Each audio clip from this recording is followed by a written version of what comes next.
This one is starting. Then we're gonna let LinkedIn start it. So, what do you want to see? Zombie robots. Yes. All right, zombie robots. What color? Green and white. Green and white. Do you want them to be green and white together, or some green and some white? Some green and some white. Okay. So. And some red. Okay. All right, let's see. Comma, some green, comma, some white, comma, some period.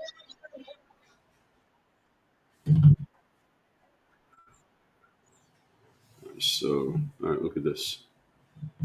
Yeah. Is this what you want to see? Okay, we got some green, some white, some green, some white, some red, And and and we want a bunch of zombie robots. there's a A bunch of them. lot. How many do you want? How many? 1, 2, 3, 4, 5, 6, 7, 8. 4. 11. 15. 15. 15 is not a word. Okay, is that what you want? Are you seeing what you want? Okay, I thought you were going to make the move. You're not doing it. Okay then. Okay. Maxim said the title is wild. Well, that's what he said. So we're gonna get into that. We're gonna talk about that in a minute. Good morning, everybody. We're gonna get started in a moment. Let's just make sure everything is. We need to make this big. Oh yeah, see, they're marching. It's like marching zombie robots. Yeah. Yeah, that's what you wanted, right? No. No.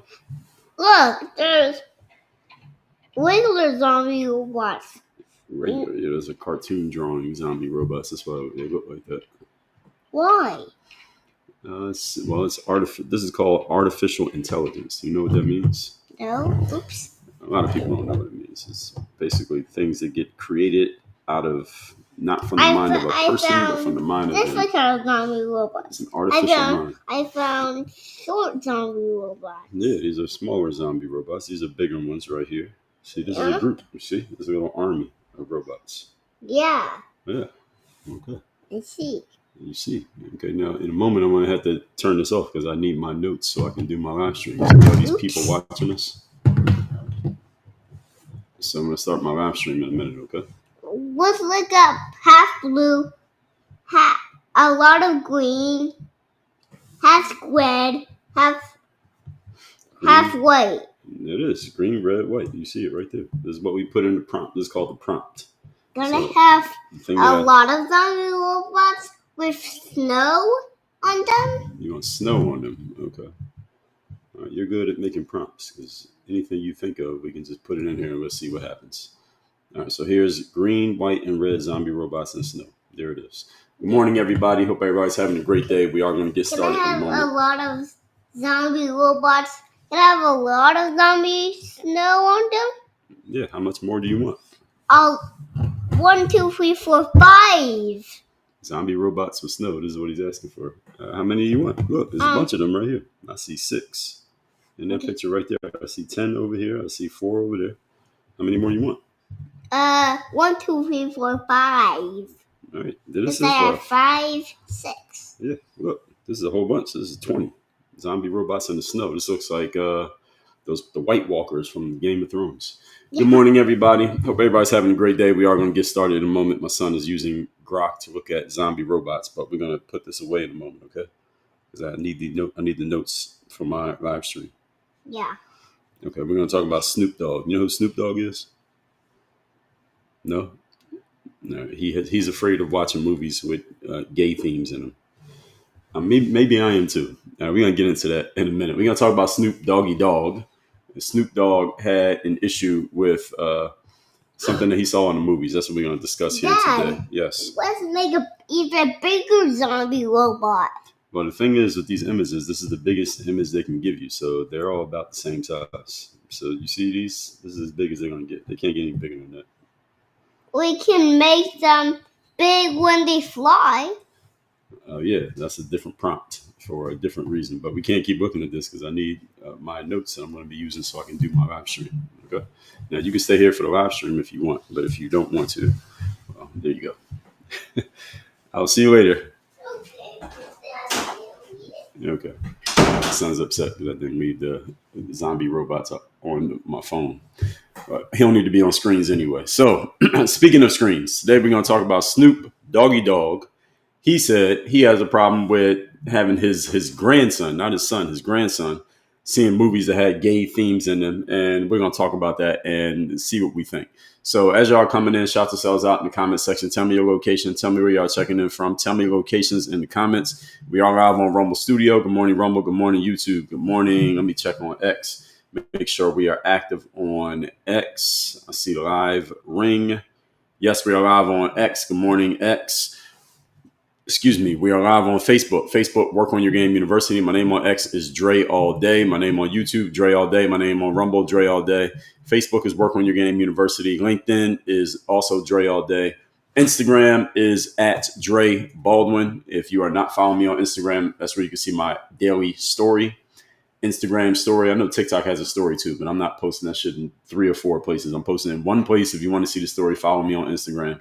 And we're live on TikTok. TikTok is / Work on Your Game. Maxine KDK can't stick around. You motivated me when I was younger, and ever since. Congrats on everything. Thank you, Maxine KDK. Good to see you, even though you couldn't stick around here today. Shout yourselves out. Shout your locations out, and let's get into it over here. Let's see what we got going on TikTok. Courtney, good morning. Good to see you. First comment, congrats. Gemini Gypsy, good morning to you. I'm just shouting out locations. Pete said, good looking young man. You talking about my son or you talking about me?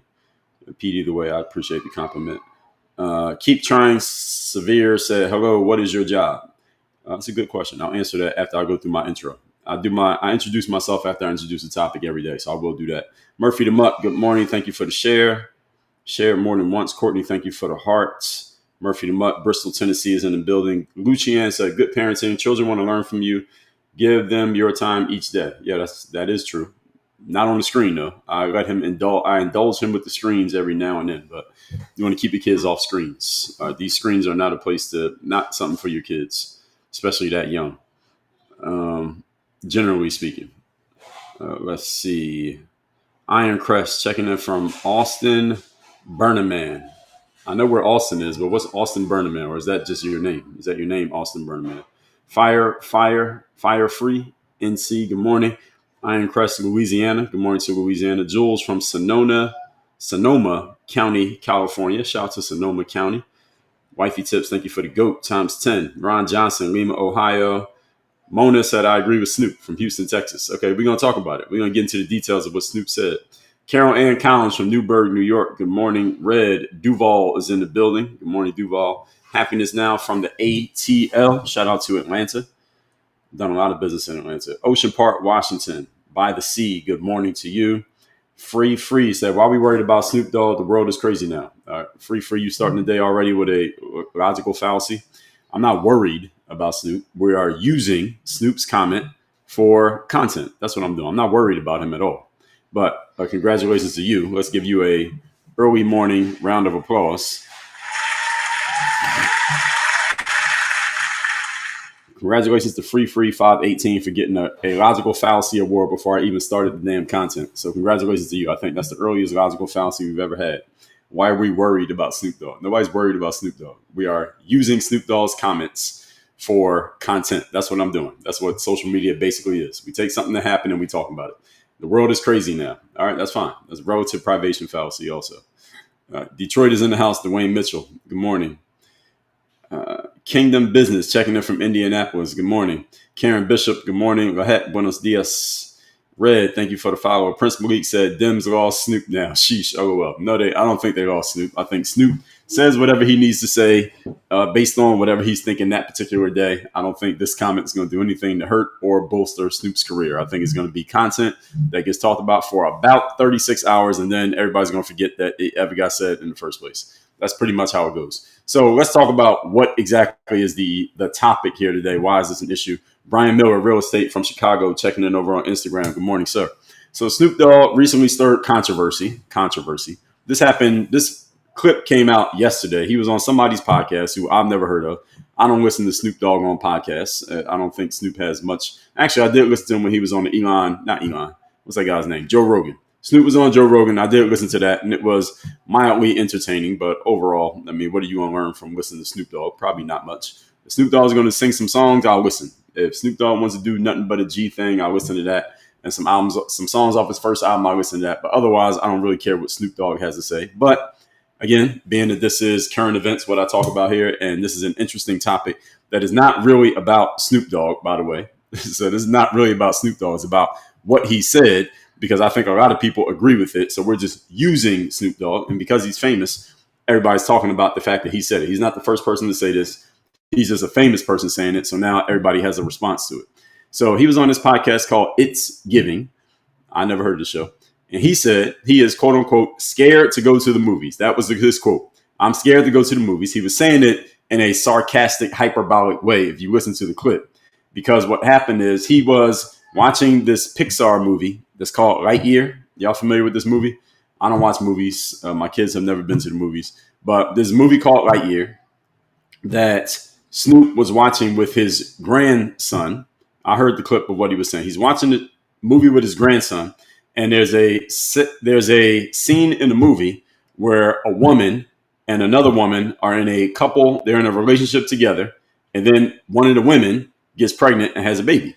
And Snoop's grandson turns to his grandfather, that being Snoop Dogg, and says, Papa Snoop, whatever he calls him, how did that woman have a baby if it's just two women together? Because clearly the grandson understands that for there to be a baby, there needs to be a man and a woman. But there's a woman and a woman has a baby in the movie. And the grandson poses this question to Snoop, and I'm not sure what Snoop's answer was. Snoop was given that anecdote to frame his point, which is, I'm scared to go to the movies now because of this nonsense, not my words, but paraphrasing his frame here of what's happening in these movies.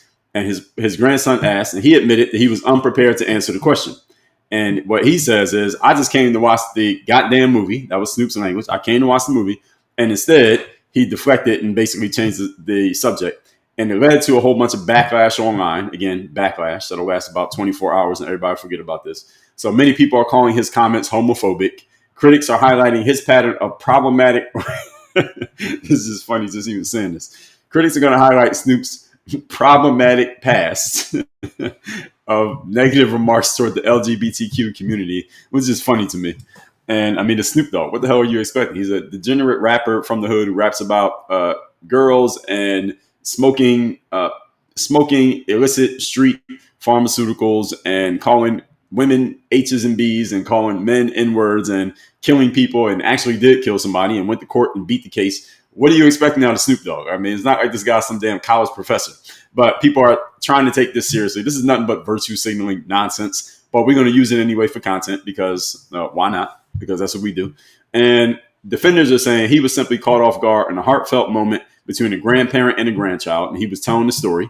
I believe that. And the incident has basically reignited broader debates around representation, parenting, and what is age appropriate in media. These are all very good questions. And Snoop Dogg's grandson actually asked a very pointed question. How can a woman and a woman in a relationship together conceive and have a baby? Because that does not make sense to a kid who, I'm assuming this kid's under the age of 10.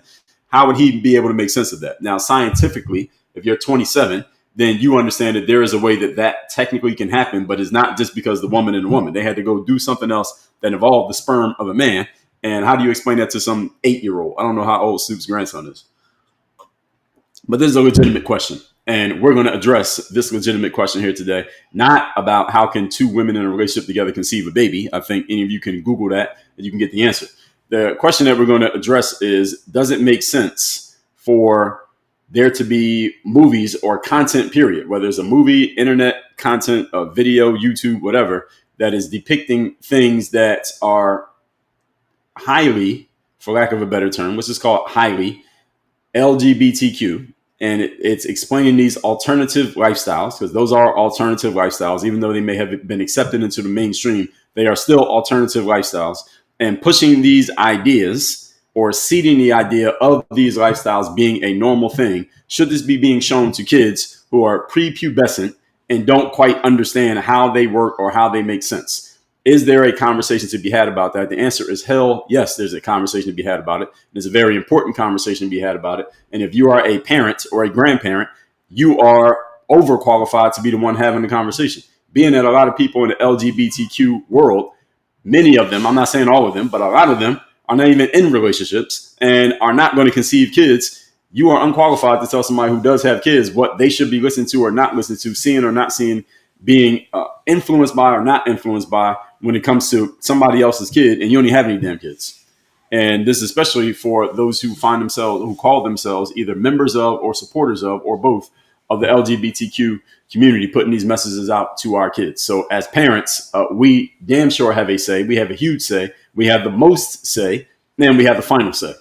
All that being said, let me introduce myself. For those who don't know me, my name is Dre Baldwin. Many know me as Dre all day. I'm a former 9-year pro athlete, author of several books, done a couple of TED Talks. I run this company called Work on Your Game Incorporated. Bottom line of what we do here is we help you develop the presence that allows you to command the room through process, systems, discipline, performance, and accountability. So if any of those things are on your menu right now, process, performance, discipline, systems, accountability, click the link in my profile and we help you with this. We have systems for this. We have programs for this. We have trainings for it. We have books on it. We have coaching programs for all of these things. Just click the link in my profile. You can learn more about working with me. So someone asked earlier, what is my job? What do I do for a living? There, I just told you.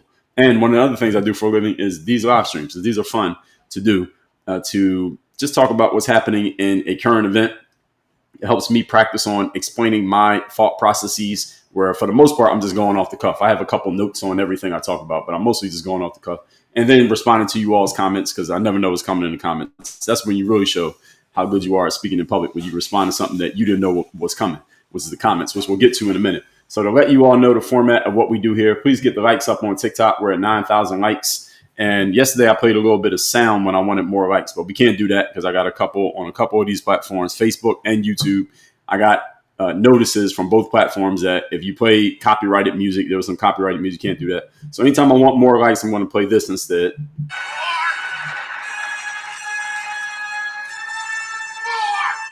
Okay, so anytime I want likes, I might play that one. I might find something different.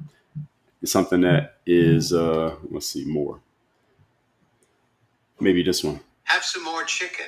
Have some more pie. It doesn't matter if it's boiled or fried. All right, so I'm gonna do that one because this other one, that might give me a warning. It might give me a copyright warning. Let me remove that one. So if I need more likes, then I'm gonna play this. Have some more chicken. Have some more pie. It doesn't matter if it's boiled or fried. Okay, so I need more likes over there on TikTok. Get the likes up, 10,000 likes.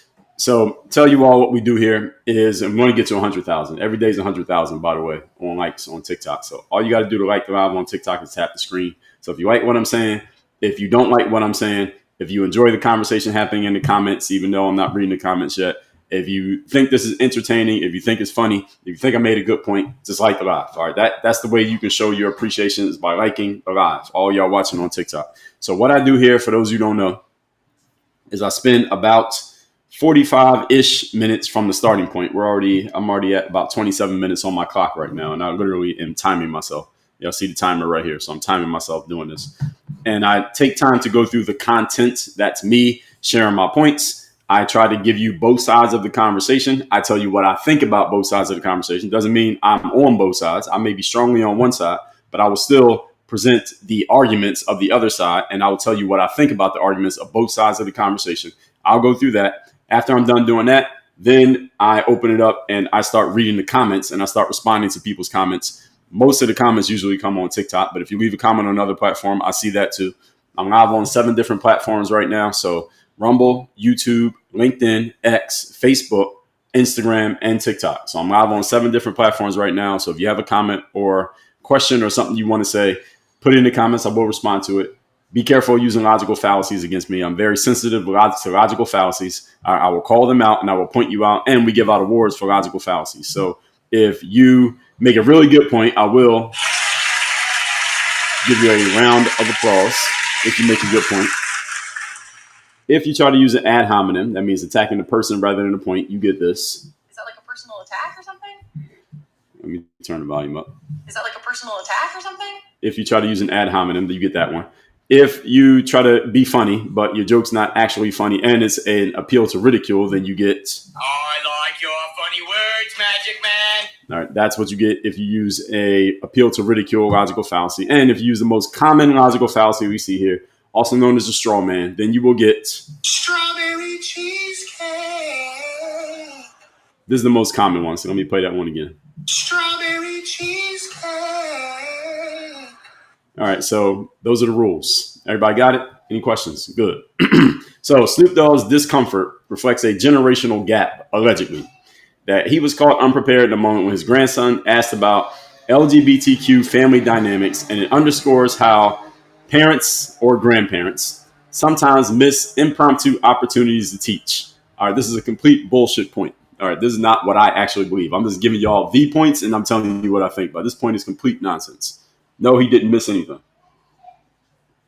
This is not a Is it a generational gap? No, this is not a generational gap. This is a ideological gap. It has nothing to do with age, because Snoop Dogg is like my parents' age. So Snoop Dogg is probably like, no, he's probably younger than my parents.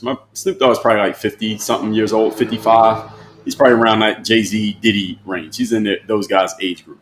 So Snoop Dogg is not, his age has nothing to do with this. This is about his ideologies. And some may say, well, Snoop Dogg raps about A, B, C, and all the other things that he talks about. Seems like he may lean more to the left, and he's dissed Donald Trump, and then he was saying positive things about Trump. Y'all got to understand something about someone like Snoop Dogg. He's had a 40-year career in entertainment, and he has been generally successful. He's still, quote unquote, relevant in his 50s or 60s in music after all of these years. After the peak of his rap career was like in the 90s, and he's still somebody. How does he survive in the entertainment industry that long? Is because he knows how to play the game. All right, Snoop Dogg knows how to play the game. One thing you can say about the guy, that's exactly what it is. And him saying this was him being more honest, maybe in a place where he didn't think everybody was going to see it, and or being in a position where it doesn't matter if they don't like it or not, because he's 50-something years old. He's already made all his money. And this concept that this is in a moment when he or his kids, which would be the parents of his grandkid, could teach about LGBTQ family dynamics, and this is an opportunity to teach. I say GTFOH. All right, miss me with this nonsense. No. I don't need to teach a 5-year-old LGBTQ family dynamics. That is not to say that an LGBTQ couple cannot have a 5-year-old one way or another. I'm not saying that they can't have it, but if I'm in a what do they call it? A traditional relationship? What do you call it if it's not LGBTQ? Is there a term for that? A normal? I'll just call it normal. All right, be mad at me. All right, a non-LGBTQ relationship, and a 5-year-old is asking me some questions about some nonsense that they got presented. First of all, I want to find out where the hell they got it from. Because whatever show that is, whatever YouTube channel that is, whatever movie that is, we ain't watching this shit no more. Number two, they learned it from a school. I'm coming up to the school to find out who the hell that teacher is, and or pulling my kids out of that school. And actually, that's only 2 points I need to make. And that way, my kid's not going to run into this anymore. Now, somebody may say, well, Dre, how are you going to do that? Why would you shield your kids or block your kids from getting exposed to this type of thing? Because it's not like it doesn't exist. Not like it's going to go away. I live in South Florida, and in big cities, you have communities of these people, especially if you go to somewhere like New York, especially a place like South Beach. There's a lot of LGBTQ people walking around. So why would you keep your kid from being exposed to this information? Because they're going to be exposed to it at one point or another. That's a somewhat fair point, but not quite. And let me tell you why it's not. Because the same things that you teach a kid when they're 16 is not the same thing you give them when they're 6.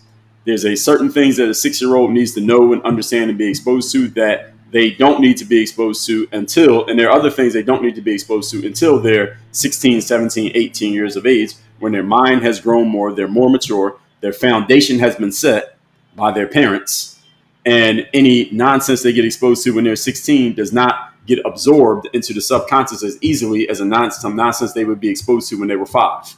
That matters. There's a certain things you expose a kid to at a certain age bracket, at a certain level. For example, you saw my son was in here when I first started this live stream. He wanted to look at pictures of zombie robots on Grok's image creation tool when at this age. He's 3 years of age. Now, once I start talking about these subjects, he can't quite understand what I'm saying. He cannot process this. He doesn't know what it even means. So when I tell him I'm about to start talking like this, he gets down and he leaves the room to go play with his toys. Why? Because that's the level at which he understands.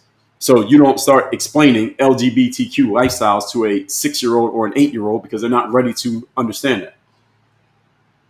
And I personally believe, I'm being a little bit hyperbolic in saying what I'm about to say, but I also am not joking, that if you're explaining these kind of things to a 5 or 6-year-old, the LGBTQ lifestyle and how a woman and a woman can conceive a baby and have a baby together, I believe you are doing a disservice to your child.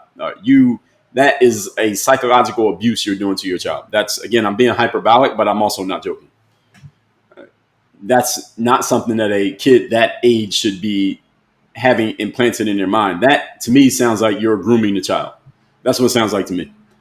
Now, does that mean the kid's going to turn out a certain way necessarily? No. But I also don't agree with it. That, again, you can tell me about that. Let's say I'm a kid. You tell me about that when I'm in 11th grade or maybe 10th grade, maybe even 9th grade. Let's say I'm in high school. Maybe 9th grade, you can start telling me about that. Because by that point, I'm 14 years of age. My parents have already given me the foundation. And if I hear something that doesn't make sense, then, again, the first 7, 8 years of my life showed me what is right, what is wrong, what makes sense, what doesn't, foundationally in the way that I think. So when I hear something that doesn't quite sound right, I can hear it. I might not even argue with the teacher, but I can kind of let that bounce off of my mind psychologically, because the foundation was already laid up until the age of 8. I heard this person who was a religious guy. He said, if you give me any child up until the age of 8, I can have them thinking any way that you want me to have them thinking, and they will never change for the rest of their lives as long as you let me control what they are absorbing up through the age of 8. And I generally agree with that. Up through that age, whatever you teach a kid, that's pretty much who they're going to be. That's how they're going to live. And speaking of such, look who's back. You come back to join me? All right, he opened the door, came in, now he's closing the door and leaving the room. All right. That's the time period, that first 8 years, when you really set in stone who your kid is going to be as far as mentally. What are they open to? What are they not open to? How do they see the world? What is their ideology if they have one? If they're going to be adherent to a religion, is there one? You give it to them enough up through age 8, they're in. And that's it. Is that right? Is that true? Yeah. Yeah. So you give them something up until age 8, they're pretty much... What is that you smell like? You smell like perfume. Is mommy wearing perfume? Why was it? You smell like perfume. I know it's not yours. That's why I said, where'd you get it from? Let me smell. Yeah, what is that? It's not on your hand. You can't see it. I can just smell it on you. It's right there. No, it's not something you can see. You can just smell it. I can just smell it. You probably don't notice it. But this is not this point. That this is an opportunity to teach your kids about LGBTQ family dynamics. What? This is something that people actually believe this? There are second grade teachers thinking that this is a time that I need to teach these kids about LGBTQ family dynamics. I say absolutely not. I was taking my monster truck. Oh, it was a monster truck? Yeah. Your monster truck smells like perfume? No, I was touching my monster truck with my hands. Yes, exactly. That's what I mean. That's why I know it didn't come from you. So I completely disagree with this point. This is one of the reasons why I'm against the school system in the United States of America, because the public school system is allowing this stuff, and they are promoting this as if this is something that is necessary for kids simply because the LGBTQ has come to have generally mainstream acceptance, which is fine. But then the next level is now we're going to be teaching it. Then it's acceptance. Then it's tolerance. Then it's participation. Then they want you to be involved in it. And then it's celebration. It's celebration, then participation. That's the level that it goes. They say people hated it and went against it for a long time. That was true. Generally, right now, today, we have tolerance and acceptance. We tolerate and accept that they exist. The next level is participation. This is your pride parades. This is your pride marches around the classroom. This is the rainbow flags in the classroom with the kids. The next level is celebration, which is, again, we got to have a Pride Month. That's the month of June. It's the Pride Month. We got to give a whole month to these people, equal to, let's say, Black History Month, which is nonsense. Then next level is participation. All right, now you got to be involved. Now you got to do what we're doing. As I'm pushing back on all of this nonsense. Next, Snoop's decision to brush off the child's question with, he said, I just want the kid to watch the damn movie. He basically, the way I saw the clip, I didn't hear the whole interview, but the way I understood the clip was that when the grandson asked Snoop the question, he kind of just brushed it off and kind of papered over the question. So he didn't have to answer it, which he shouldn't. His grandkids' parents should answer that question, which is either Snoop's son or his daughter. They should answer the question because that's their kid. It's not the grandparents' job, first of all. And secondly, even if he wanted to answer that, or I'm sure he can answer. Snoop's 50, 60 something years old. He has an answer to the question is whatever age that kid is, assuming the kid couldn't quite understand and piece it together themselves, which is why they were asking their grandfather. Now that kid's not ready to hear this. They're not ready to hear whatever the answer actually is, regardless of what you think it is. They're not ready to hear that. And so Snoop didn't diss the LGBTQ. He also didn't talk it up. He just kind of let it go, was exactly what he should do. The issue I have is that he shouldn't even need to answer that question because the kid shouldn't be asking that question because the kid shouldn't be seeing shit that he's even showing the kid that in the first place. The kid should not even be exposed to something that would lead to them asking that type of question. That'd be like my kid coming in here and saying, Daddy, how can a man and a man be sleeping in the same bed together every night? Right? My kids shouldn't be asking that question because they shouldn't be exposed to anything that even tells them that that happens. Not at that age. That's my point. Again, I'm not saying that the people who do that, I'm not personally judging them or morally judging them as being wrong, even though there are some texts out there that does tell them that they're wrong. We're not getting into that right now. I don't want my kid being exposed to that. And I'm the parent. So the final say goes to me. The final say goes to me because I'm the parent. So some say that him brushing off this misses an educational moment and it reinforces erasure rather than empathy. All right, this is another bullshit point. This is another nonsense point that comes from the blue-haired crowd. Y'all get what I'm saying? I'm being hyperbolic here. On the LGBTQ supporters who are saying, well, why are you against it? Or why are you hating it? Or why are you phobic in some way? No, it's none of those things. It's this thing shouldn't be exposed to my kids. Or my kids shouldn't be exposed to this thing. I don't want my kids exposed to that. And again, I'm the parent, so I'm an absolutist on this. I'm an absolutist on several things. For those of you who follow my work, those of you who are new around here, there are several things I'm an absolutist on. And being absolutist means I do not entertain. I will entertain, but I will never agree with an alternative point of view of this. One of the things I'm an absolutist on is the definitions of words. So often when people ask me, can you define what a word means? I will pull up the dictionary definition and read it to you, literally read it to you. Because if we can't agree on what a word means, that means we can't communicate. We can't communicate. We don't have a civil society. So I'm an absolutist on the definitions of terms. I'm also an absolutist on outcome-based results. I come from the sports world. In the sports world, the bottom line is determined by the scoreboard, not the story, the scoreboard. Meaning if one guy won 3 championships and you won 0 championships, then why you didn't win any championships does matter, but at the same time, it doesn't because you're going to be judged by how many championships you got. So when Tracy McGrady is on TV talking about, well, why am I diminished because I didn't win as many rings as Kobe? Mofo, because you didn't win as many rings as Kobe. That's the fucking point. It's winning the ring. That's the reason you play the sport, is to win the game. I'm an absolutist on outcomes, outcome-based business. The bottom line of everything is what is the result? Not the story, not the process, the outcome. Does the process matter? Yes. Does the strategy matter? Yes. Does the system matter? Yes. Discipline, confidence, all of that stuff doesn't matter? Yes. All of those things are means to the ends of the outcome. You don't get the outcome, then all of that shit ends up going out the window and not being valued as much simply because you did not achieve the outcome. I'm an absolutist on that. Another thing I'm absolutist on is parenting. What I mean by that is the bottom line decision of what happens to or with a child goes to the parents of that child, the mother and the father biologically. That's the bottom line outcome. Now, if a parent isn't doing their job and they don't perform their duty and their children are taken away from them, or let's say you're a dad who's not taking care of your kids and then somebody else comes in and steps in, then they may end up having more say than you. But parents who are active in their kids' lives and they're not abusing their kids or anything like that, they get the bottom line. They get the bottom decision, the final decision, the bottom line on what their kids get exposed to, where their kids go, what their kids do, how their kids are going to be taught, raised, etc., disciplined, punished, rewarded, etc. Bottom line goes to the parents. Meaning, regardless of your opinion or what you think about what someone else is doing with their kids, if it's their kids, mind your business. I'm an absolutist on it. You stay out of other people's business when it comes to their kids. You do not tell another person what to do with their kids unless they're doing something illegal. If they're doing something illegal, then you can step in. But if they're not doing anything illegal, you can disagree, but that's not your business. I'm an absolutist on that you stay out of other people's business when it comes to their children. So, and there are several other things I'm an absolutist on, but I just want to make sure those are on the table because that's the topic here today. So people are saying that this is reinforcing erasure rather than empathy. I say that's nonsense. That's a false binary. And it's an appeal to morality, also an appeal to pity, and an appeal to emotion. That Snoop Dogg, or let's just say me, if I'm watching Lightyear with my kid and my kid asks the same question Snoop Dogg's grandson asked him, and I kind of paper over it and don't talk about it, then I'm reinforcing erasure rather than empathy? No, I'm not doing either one. I'm not erasing the fact that LGBTQ exists. I'm just deciding as a parent, in which I have absolute final say, I'm deciding that I don't want my kid to even understand what that is. So I'm going to push it away and we're not going to talk about it. And we're not watching anything that comes out of this studio anymore because I see the angle, I see the game that they're playing. That's the decision that I'm making. That's not erasing the existence of LGBTQ.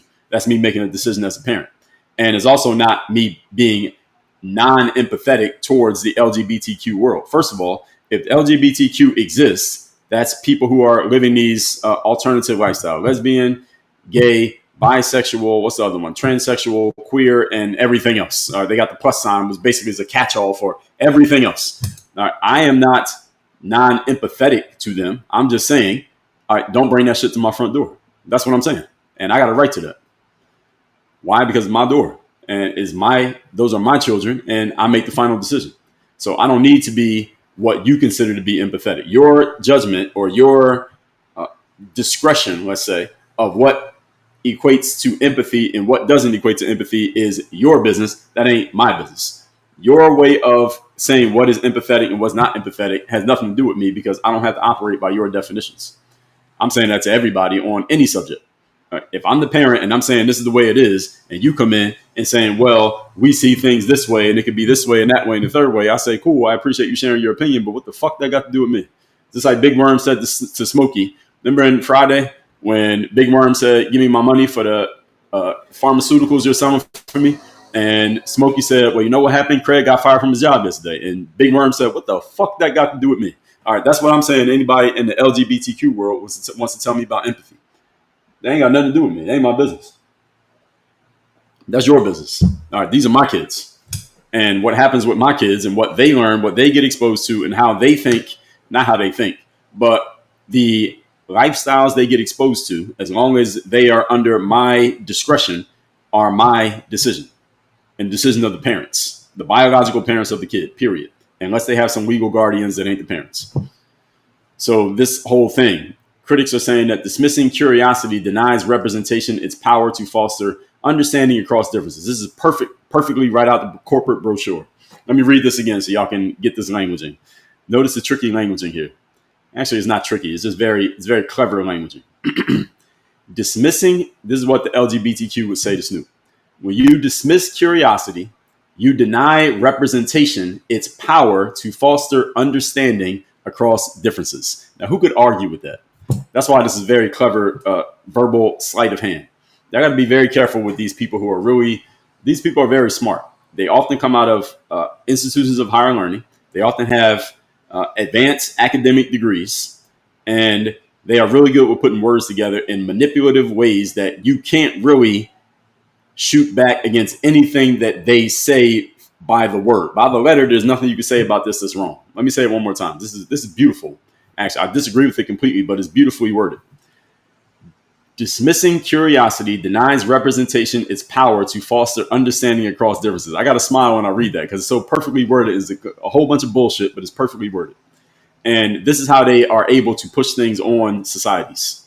Because when you say something like this and you put it up against somebody and say, do you have a problem with this statement, Dre? And I look at the statement on the surface and I say, no, I don't. And they say, okay, great. Then we're going to put this in the schools. We're going to put this in the textbooks. We're going to use this as a defense for why we're going to put a rainbow flag in the classroom. And if you can't come up with an argument against this perfectly worded statement, then they're just going to move forward with their thing. Again, tolerance, acceptance, celebration, participation. All right, that's how it goes in that order. So what you have to be able to do, this is the reason why communication skills are so important, ladies and gentlemen. And when I say communication skills, I don't mean speaking. I mean your ability to discern what someone's actually saying other than what someone is really trying to say other than what they actually said. Basically reading between the lines of people's statements. Because this statement on its surface is unchallengeable. But if you dig into it, dismissing curiosity, first of all, that's a fallacy. That's a straw man right there. I'm not dismissing the curiosity of my grandson. I'm telling myself that I don't want my grandson to be exposed to this. He shouldn't have been exposed to it in the first place to even pique his curiosity. So I'm not dismissing his curiosity. I'm dismissing the material that led to the curiosity. And there's a difference. So I'm not dismissing curiosity. That's the first straw man. Then it says it denies representation its power to foster understanding across differences. There's a couple straw men here in this word salad. It's a beautiful word salad, great word salad, but it's word salad. Denying representation. First of all, LGBTQ, I'm not denying your representation. You do exist. I'm saying that you're not going to be represented in my house. So your representation matters in the wider world. Your representation does not matter in my home if I say that it doesn't matter. Why? Because I'm an absolutist when it comes to parenting. I'm an absolutist when it comes to someone's place of living. You can't tell someone what they got to do in their house, regardless of how you feel about it. What they want to do is what they want to do. It's their house. You can't go into somebody else's house and tell them what to do. So in my home, this is the way it's going to work. Your representation stops when you cross this property line. All right, that's the way it works. So denying representation is another straw man. And then its power to foster understanding across differences. Again, this is very, very flowery language, beautiful language, but bullshit. Fostering understanding across differences. Okay, well, there are all kinds of differences in life. And is there a difference between LGBTQ lifestyle and the non-LGBTQ lifestyle? Yes. Is there a time and a place for there to be understanding of the differences between those groups? Yes. Is that time right now? My son is 8 years old. No. Or my grandson's 8 years old. No. This is not the time. Why is it not the time? They may counter and say, well, why is it not the time, sir? I said, because I said it's not the time and I'm the one in charge. And again, I just told y'all 10 times, I'm an absolutist on this. So this is not a debate. This is not a negotiation. Negotiation means you got some power, I got some power. Absolutism means I got all the power, you have no power. That's what absolutism means. I'm an absolutist on several subjects. This is one of them. Parenting is one of the subjects in which I'm an absolutist. There's not a debate between a parent and anybody who's not the parent as to what that kid gets exposed to. There is no conversation. Actually, there is a conversation, but once the parent says that's it, it's over. You have no recourse. That's where I stand on this. As long as you're a parent, you're not abusing, you're not violating the law, there's no recourse. I can see a parent out in the streets doing something with their kid that I generally disagree with. I disagree. But that's their kid. I'm keeping my opinion to myself. Why? Is it because I'm afraid to speak up? I don't think so. It's because I don't want anybody coming up to me and telling me what to do with my kid. Because that's going to end in that's not going to go well for that person. All right? Don't come tell me what to do with my kids. All right? If I'm doing something illegal, step up. If I'm not doing anything illegal, I'm saying something you don't like, or I got my kid doing something that maybe you generally disagree with on some level, I suggest you keep your opinion to yourself. And I suggest all of you, if you adopt that mindset about your kids, then have the same mindset about other people's kids. You don't tell other people what to do with their kids, period. Again, absolutism. So it is possible to critique how representation is introduced in media without being accused of bigotry, which is what Snoop was doing. He was critiquing it. Again, it's Snoop Dogg. All right, Snoop Dogg's a fucking rapper. All right, what are y'all expecting from him? All right, he's not some professor at Princeton. All right, he's a rapper. And he critiqued in an indirect way how representation, quote unquote, that's what they call it now, representation, because who could be against representation? You got to be careful with these people with these language games. What they do is they take something that generally may be looked at as controversial. They put a label on it that makes it sound more benign so that you would sound silly going against it. So that's why they say inclusion. Well, we got to have inclusion. Who would be against inclusion? Well, it depends on what what are we including and where are we including it? So you got to dive into these things that these people are saying so you can find out what they really mean as opposed to what they put in the brochure or what they put on the website. So critiquing how representation is introduced in media. I don't even like this languaging. Let's call it what it actually is. Showing kids alternative lifestyles that are based on what generally is accepted as sexual deviance. That's what this is. So what they call representation is taking an alternative sexual lifestyle and they're putting a label on it that makes it sound benign so that you would look silly to go against it. That's what they're actually doing. And when you understand that and you can language it and you can point out people's nonsense right to their faces, now you expose them. And this is why I get blocked on social media a lot. So when I tell you I get blocked on X all the time, it's because of stuff like this. Not because of not necessarily because of my perspective, but because of my ability to articulate my perspective and point out the nonsense that other people have in theirs that they try to hide behind flowery language. And see, when you can expose the flowery language, you can pull the mask off their nonsense. They know that you expose them. And as soon as you do that, they see, okay, I can't talk circles around this guy. Let me just block him so I don't have to deal with him at all. That's why I end up getting blocked by a bunch of academics on social media. I don't get blocked by stupid people. I get blocked by smart people. Smart people block me.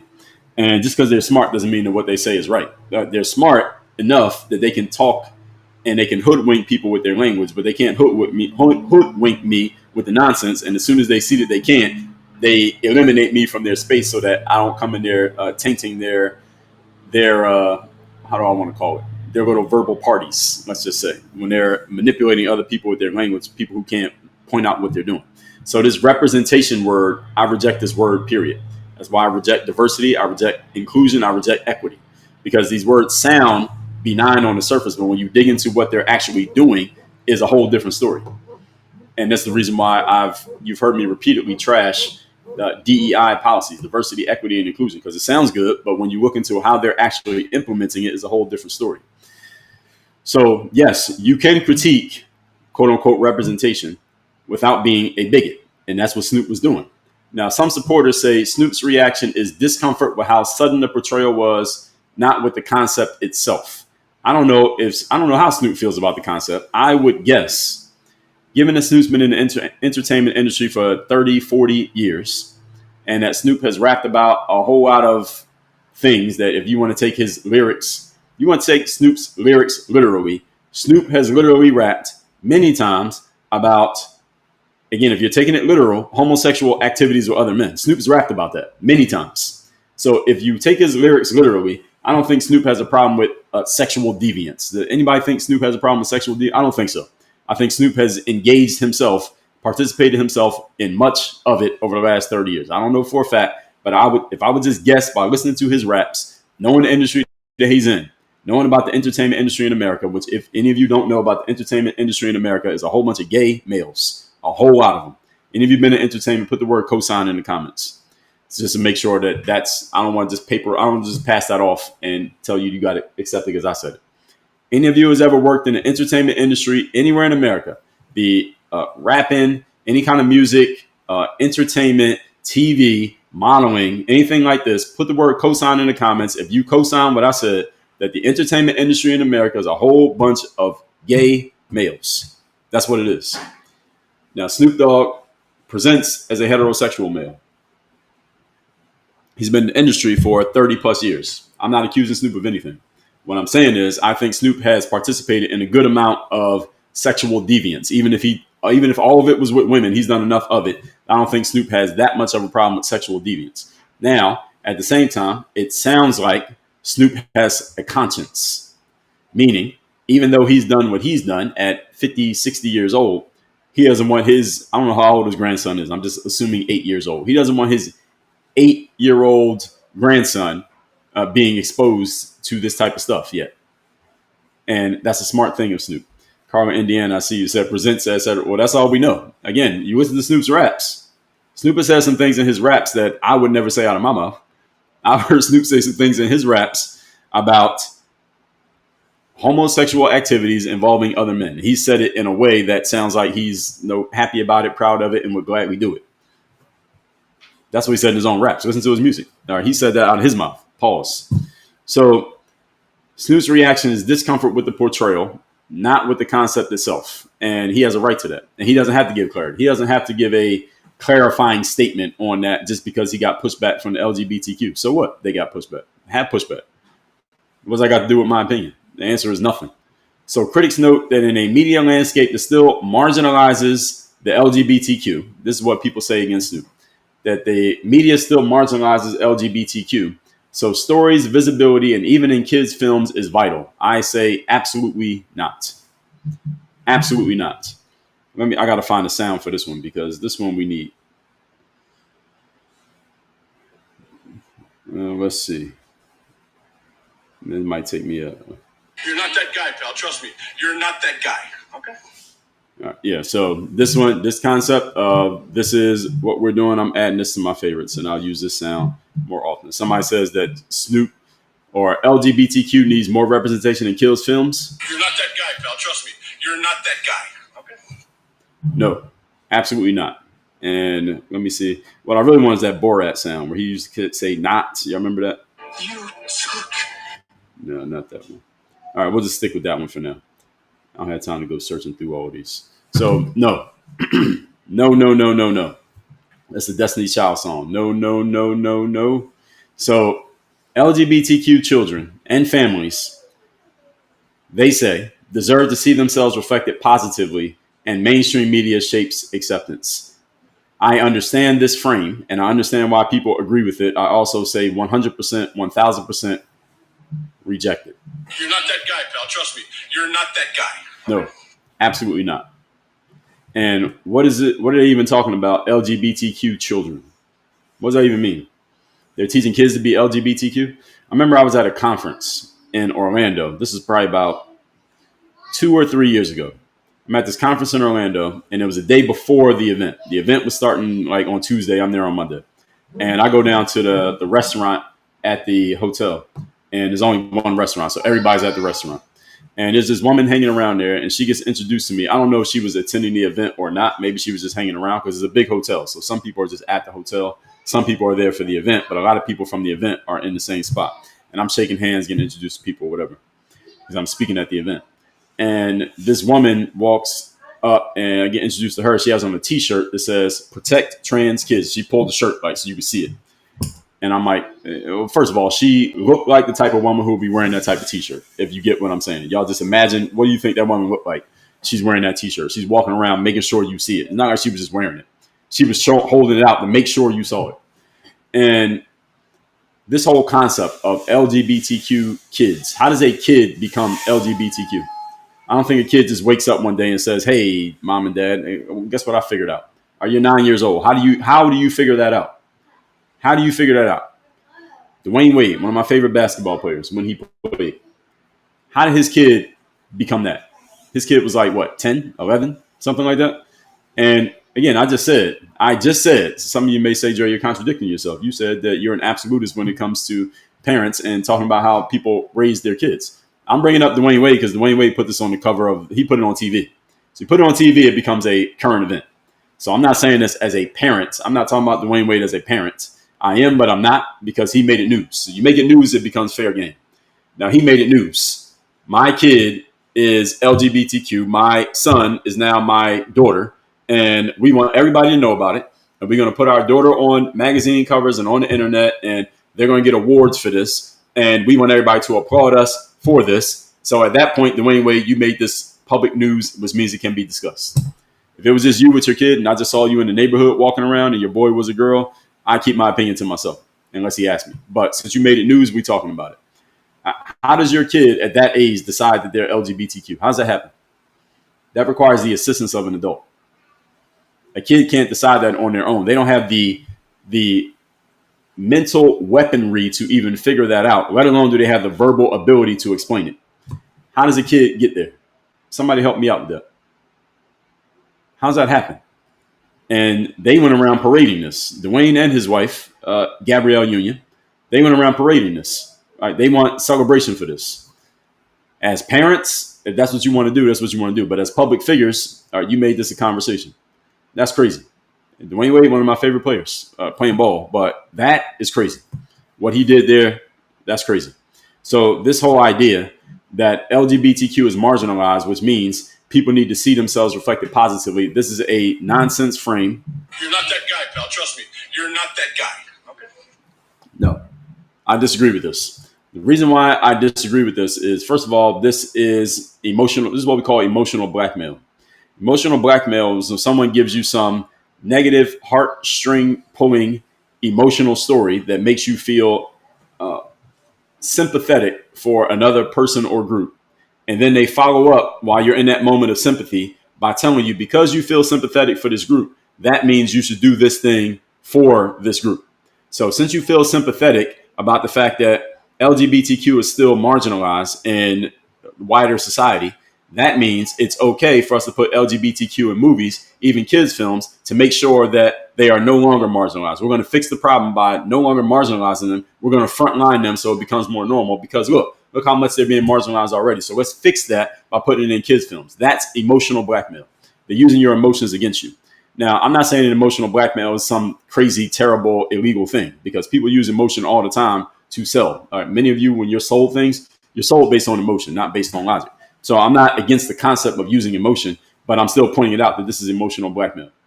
It's kind of like when people come up to you in the I was at some event with my kid. Like they had like this fair or something in South Florida. And there's this woman walking around. I know what they do. They are all about, they just try to sell you on like donating money for saving kids or saving animals or some nonsense like this. And this woman, I can't even remember what she was selling. And it was two of them together, but one of the women was the main person. She walked up to me, and first thing she does is try to shake my hand. So I shake her hand. She asked me what my name is. This is what they all do. So I say my name is Dre, and she makes some stupid joke about Dr. Dre. I didn't laugh. And she goes on into her pitch. I knew exactly what she was doing because I've seen this a bunch of times already. And she's like, well, do you like animals? There's something she said. You like animals? And she was talking about like dogs or cows or something like this. And she's going on to give me information like, did you know that this many cows get murdered every day and this many dogs get euthanized because they can't find homes and whatever. And she's asking all these leading questions that are designed for you to say yes. They're easy questions to say yes to. Yeah, no, I didn't know that. Yes, that's bad. Yeah, it's terrible that dogs are getting euthanized every day and they don't have a place to stay. Well, wouldn't it be good if there was a way that we could save those dogs? Questions like that. And I knew what she was doing. I didn't want to use too much of her time because I was not her customer. And I said, I'm not interested. As soon as I said I'm not interested, she stopped talking and walked away.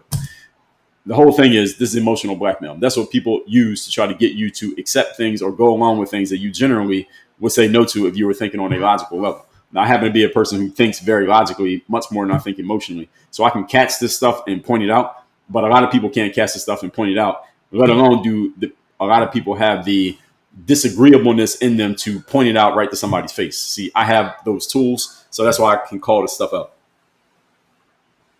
Like, no, that's some bullshit. That's a lie. No, that's emotional blackmail. That's a straw man. I'll point these things out. So this Lightyear scene from this movie, they say it has real world importance. It was among the first same-sex kisses in a Pixar film.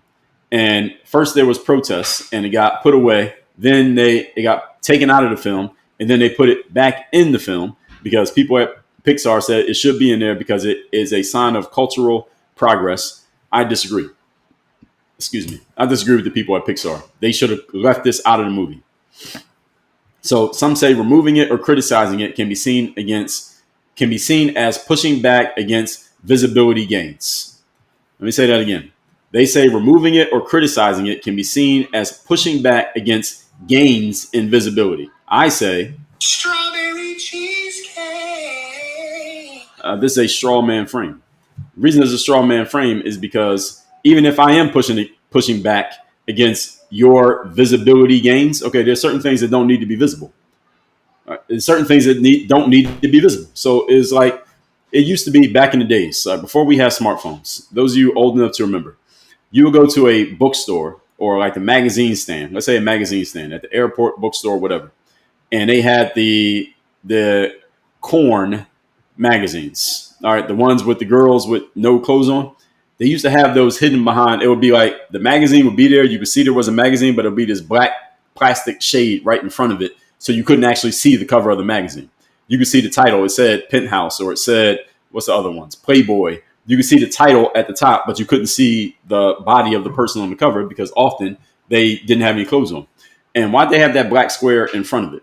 And amidst all the other magazines, the reason they had the black square in front of it is because they understood that there are kids walking through here and they're going to see that magazine, and we don't want kids looking at that.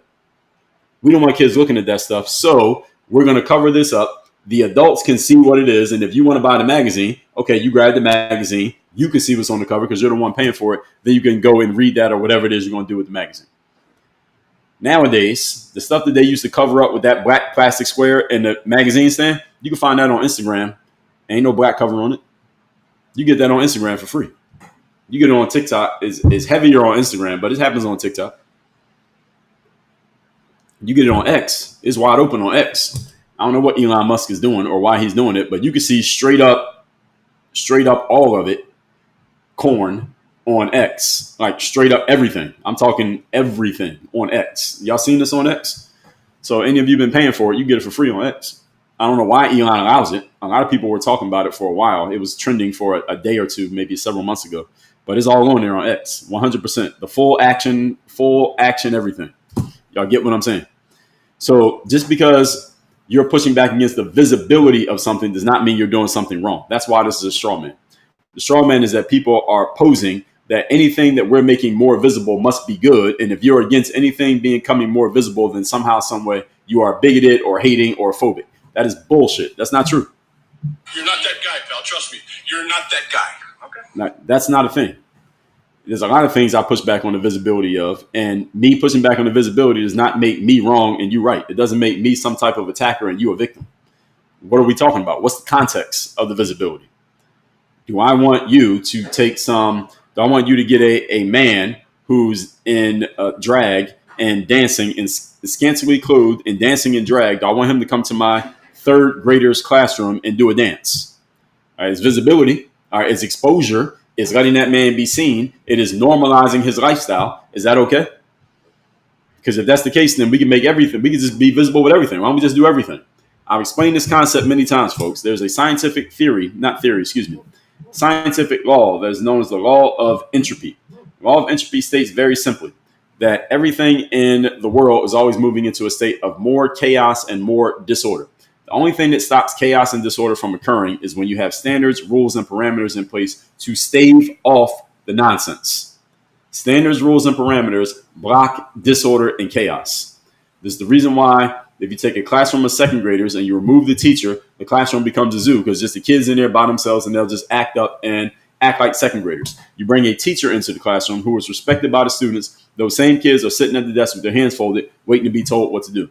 What is the difference between the two environments? It's not that the kids all of a sudden turn bad and then all of a sudden turn good. They're the same kids. The difference is the teacher represents stability, parameters, and rules. And when you put stability, parameters, and rules into any environment, you block out the chaos. If we get into a space societally where we say, well, anybody pushing back against visibility is wrong, that means anything we want to make visible is right and it must be accepted. That is inviting chaos. You're inviting entropy into your environment. I'm not inviting entropy into my environment by saying, let's just make everything visible. So anything you want to make visible, I got to be okay with it. Otherwise, I'm a bigot or I'm a homophobe or I'm somehow living in the past. No, that's nonsense. I'm living by standards, rules, and parameters. Standards, rules, and parameters means not everything gets in. That's what it means. That's the very definition of it. That's the reason why you have bouncers at the front of a club, because not everybody's getting in. It's the reason why you have security guards. There's a reason why you got to have a pass in order to get into certain buildings and corporate offices. Because if you don't have a pass and you don't get past the security gate, you can't get in. Why? Because that keeps the disorder and the chaos out. That's the reason why you have those type of systems. You have a system of checks and balances so that you can't just do anything that you want to do. And a parent who is on their job doing what they're supposed to do, mother and or father, they are the system of checks and balances for their kids.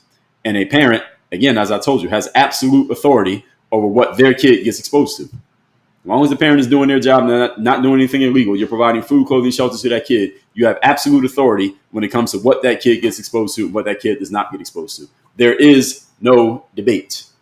I'm not debating with the teacher. I'm not debating with some counselor. I'm not debating with some fucking social worker. I'm not debating with somebody on the internet. And I'm damn sure not debating with somebody from the LGBTQ community who is not even going to conceive kids to tell me what my kids should be exposed to. Are you out of your damn mind? No, that's not happening.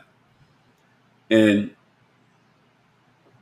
Snoop, he didn't say any of these things in these many words, but the point that he put out is exactly what the direction that he's going in. I'm taking it further, but the direction that he's going in is absolutely right. And he's the grandparent. He's not even the parent. So removing or criticizing something is a pushback against visibility. I say, you damn right it's a pushback against visibility. Yes. I don't want LGBTQ stuff shown to my 7-year-old child. Yes. I'm pushing back against that visibility. Yes.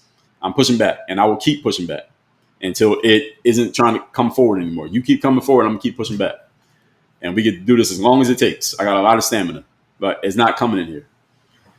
So given Snoop's history, some say, so then some people try to make it about Snoop. It's not about Snoop. And in the past, he's made comments that could be perceived as anti-LGBTQ. I agree. This is true. So this reinforces patterns rather than offering nuance. Well, again, you're expecting nuance from fucking Snoop Doggy Dogg. I'm not expecting nuance from Snoop Dogg. If I hear Snoop Dogg is talking, I'm expecting to hear something that is probably mildly funny, probably somewhat ignorant. And I have a certain barometer of what I'm expecting when I hear a rapper talk. I got a certain expectation for what I want to hear out of Snoop Dogg, what I'm going to hear when Snoop Dogg is speaking. My radar is set at a certain level. Now, if I'm hearing Barack Obama speak, I'm expecting something else. I'm hearing Kamala Harris speak, I'm expecting something else. I'm hearing some scholar from some Ivy League university speak, I'm expecting something else. I have certain expectations depending on who I'm talking to or who's talking to me. All right, so I'm not expecting nuance from Snoop Dogg. So people are just using this as just trying to pull at strings. So they say when leaders repeat discomfort or they express some form of discomfort instead of engaging thoughtfully, it deepens mistrust amongst LGBTQ audiences. Really?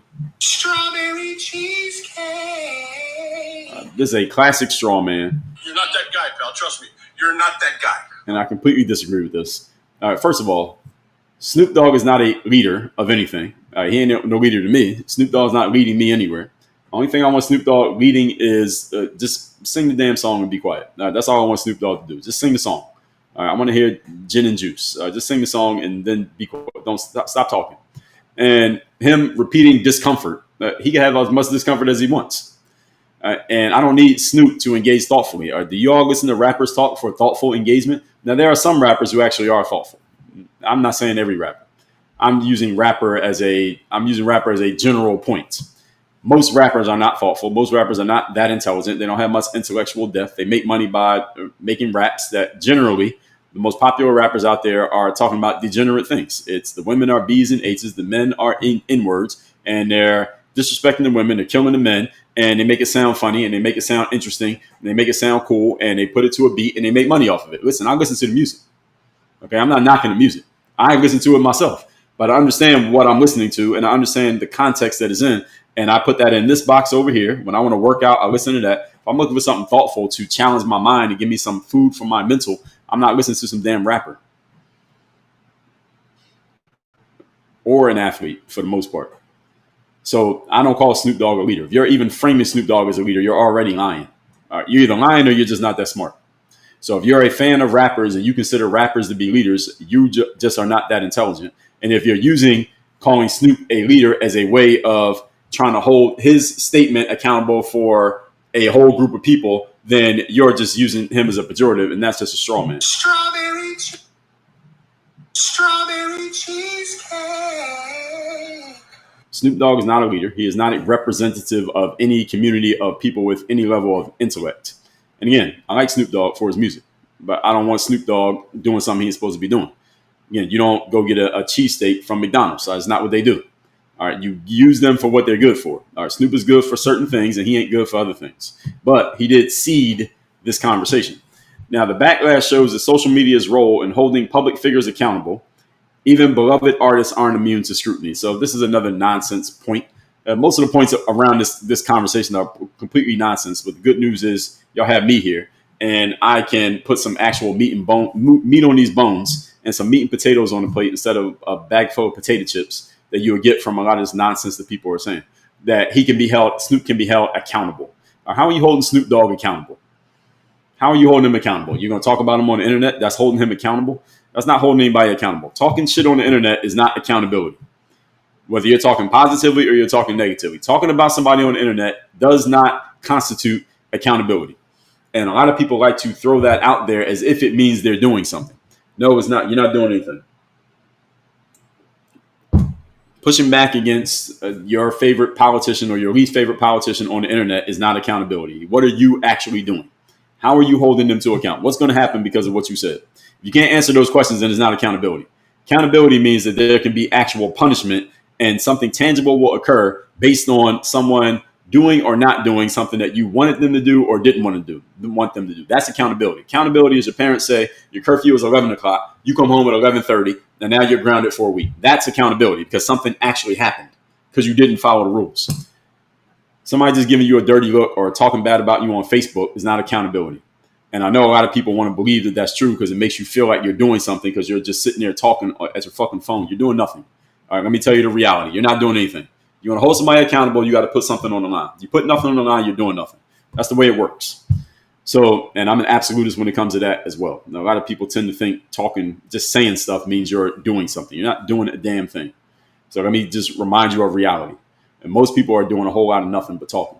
So platforms amplify voices that demand apology or clarity, pushing dialogue forward.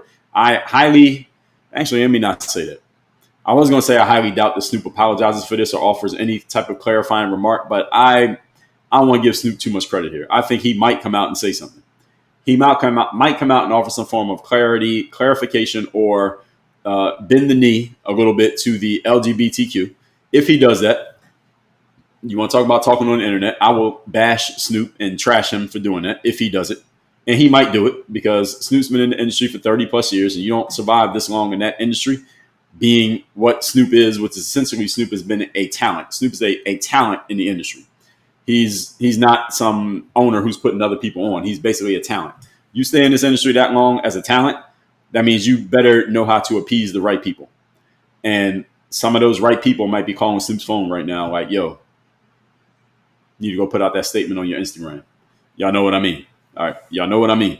So I wouldn't put it past Snoop to actually do that. Now, the intensity of reaction illustrates how quickly public discourse reduces complexity to sound bites. That is true.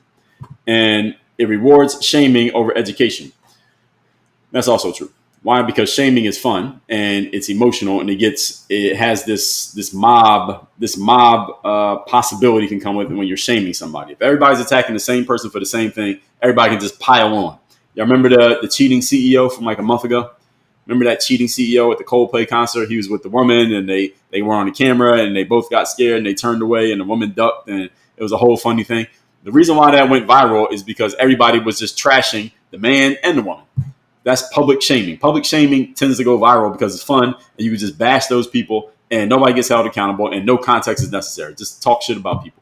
All right, that's what the internet is based on. You couldn't do that. The internet, as we currently know it, would not exist. It'd still be an internet, but it wouldn't be anything like it is now.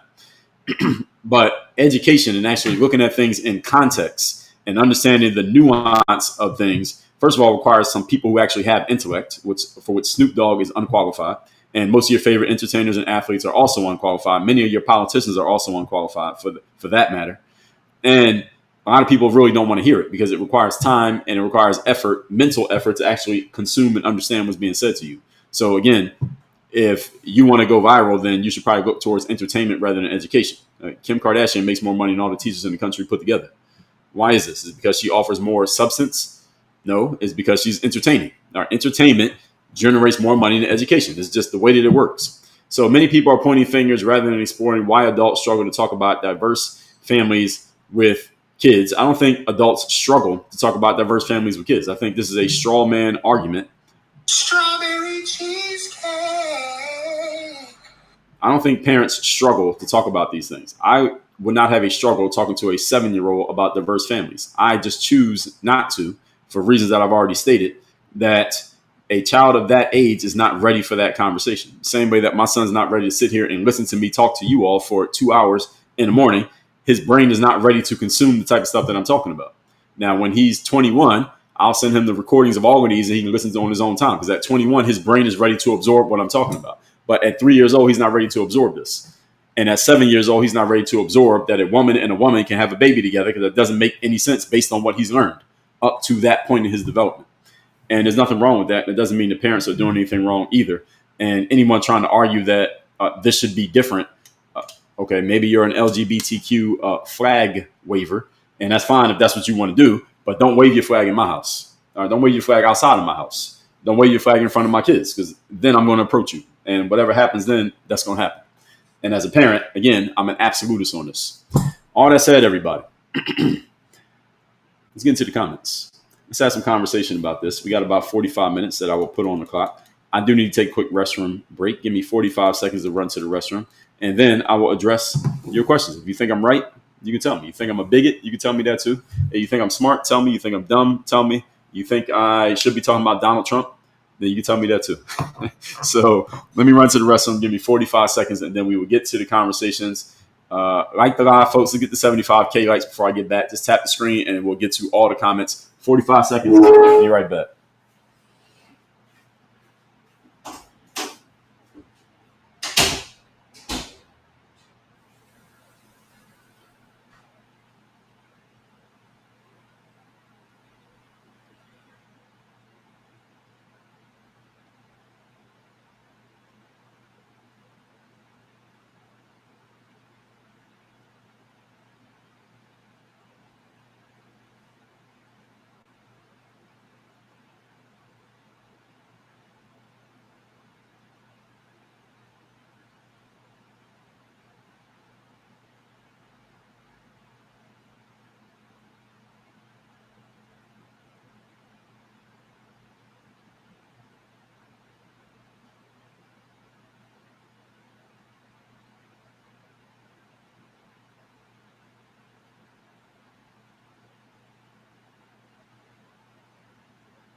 I'm back. All right, let's get to it, folks. Let's see what we got going on in the comments. Hope y'all got some good stuff. And I'm looking forward to engaging with it. If you got some trash, I got my soundboard ready. So if you say something that just doesn't make any sense, then I'll give you this. You're not that guy, pal. Trust me. You're not that guy. Okay. All right. If I need more likes, then I'll say this. Have some more chicken. Have some more pie. It doesn't matter if it's boiled or fried. If you come with a personal attack and ad hominem, that's attacking the person instead of the point, you'll hear this. Is that like a personal attack or something? If you try to use an appeal to ridicule, in other words, you try to joke around your logical fallacy, then you'll hear this. Oh, I like your funny words, Magic Man. If you just use a commonplace garden variety straw man, you'll get this one. Strawberry cheesecake. And if you actually make a really good point that I disagree with and I don't need to add anything, then you'll get this.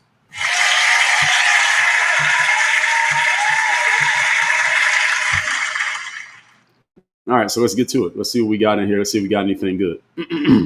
B. Miller said, oh, I lost my spot. B. Miller said, emotional blackmail, that's definitely what happens at timeshare meetings. It happens everywhere. Emotional blackmail is a common thing that people use. And I need to come up with an emotional blackmail. I need an emotional blackmail sound. What will I use when someone tries to use emotion? Emotional, damn it. All right, so if somebody tries to use an emotional blackmail, we'll use this. Emotional, damn it. These are funny. All right, so now if you try to use an emotional blackmail, then we got that one. So we got all kinds of sounds here, folks. We got sounds for everything. B. Miller said X is the Wild West of the internet. Yes, it's the town square and the Wild West at the same time. B. Miller said, imagine if Kanye said the same thing that Snoop said. He probably already has said it.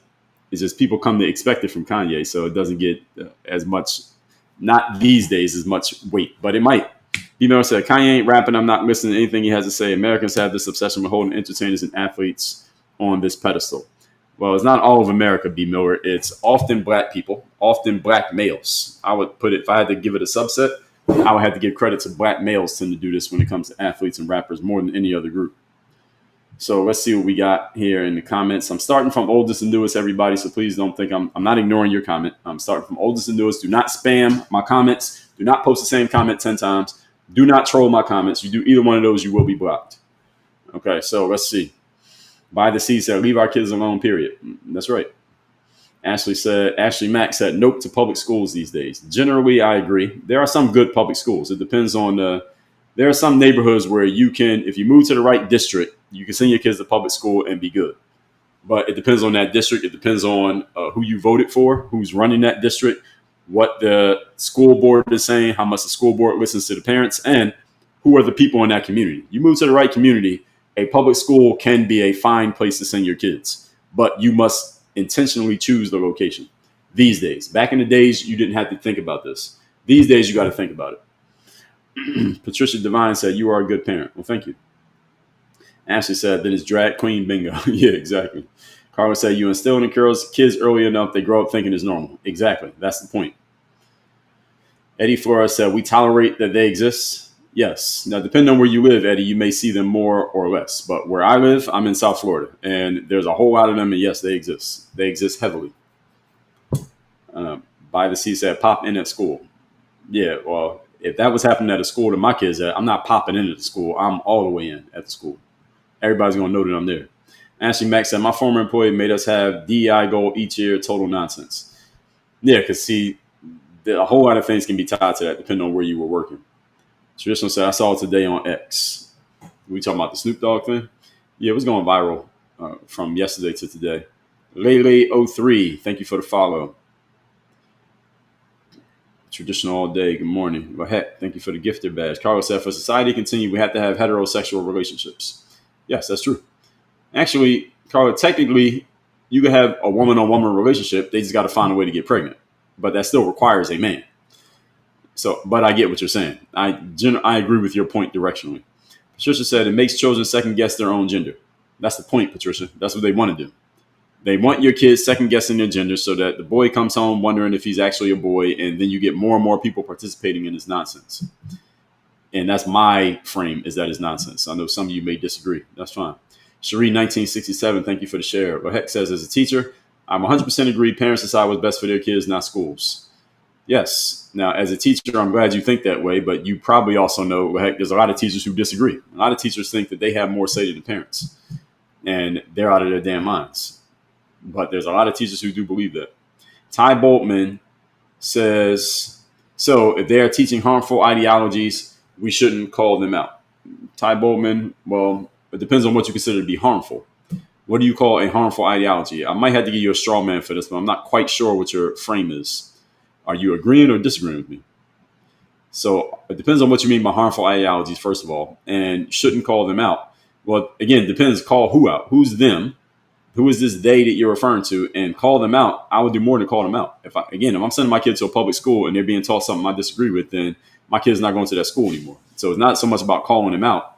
Calling them out means you're going to keep doing the job I hired you for, but I just want you to change how you're doing it. That's calling them out. I would pull them out, meaning you are fired from the job. So it'd be a different approach, Todd, but I'm not quite sure what frame you're taking here. You're using too many pronouns. I don't know what you're referring to. Hernan the Don. Hern Don the Don. Thank you for the share. Ashley said, preach, keep it away from my front door. Exactly. Mary said, oh, well, don't bring it to my front door either. Yes, exactly. We're at 79,000 likes, folks. Please keep it going. Ty Boltman said, what if they end up queer? Who is they? My kids? If they did it off their own volition, that's one thing. Like when they're 15, 16 and they just come to decide it. But if they got taught it at school, now that's a problem. And it's a failure on the part of the parents. Ashley Max says, sick of having to cater to the 9.3% of the country. You do you and keep away from me and my family. Well, you don't have to cater, but I get what you mean. Andy said, you are so right. Live the way you want. Just don't bring it to my door, period. That's right. And these days, though, you got to watch it because now you can bring things to people through these devices. Nowadays, they don't have to bring it to your door. They can bring it to they can bring it to your iPad or to your smartphone. So you got to be careful, especially with kids who are more impressionable than any of you. If you're 30 or 40 or 50 years old, it's harder to get an idea through to you than it is to get an idea through to an 8-year-old. So you all got to be careful as parents of what your kids are being exposed to. Tristan said, that's right, they're intellectual. Yes, they're very smart people. So I meant to say this. I went on a tangent when I was talking about it, but people who come up with these ideas are not dummies. You may not like them, but don't think that they're not smart just because you don't like what they're saying. They're actually very, very smart. They're very good at manipulating language and putting it into verbiage that is hard to challenge on its surface. And they're very good at defending their ideas verbally. So if you don't have that skill or you don't have anyone around you who has that skill to undress their nonsense, they will talk circles around you and you won't even realize what happened. These people are often intellectuals, often higher educated, often with advanced degrees. So these people are not stupid.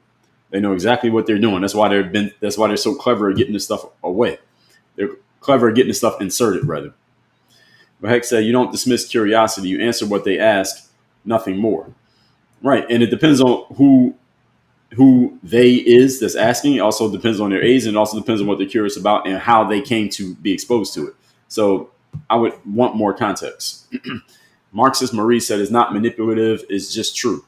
Well, it depends on what you're referring to.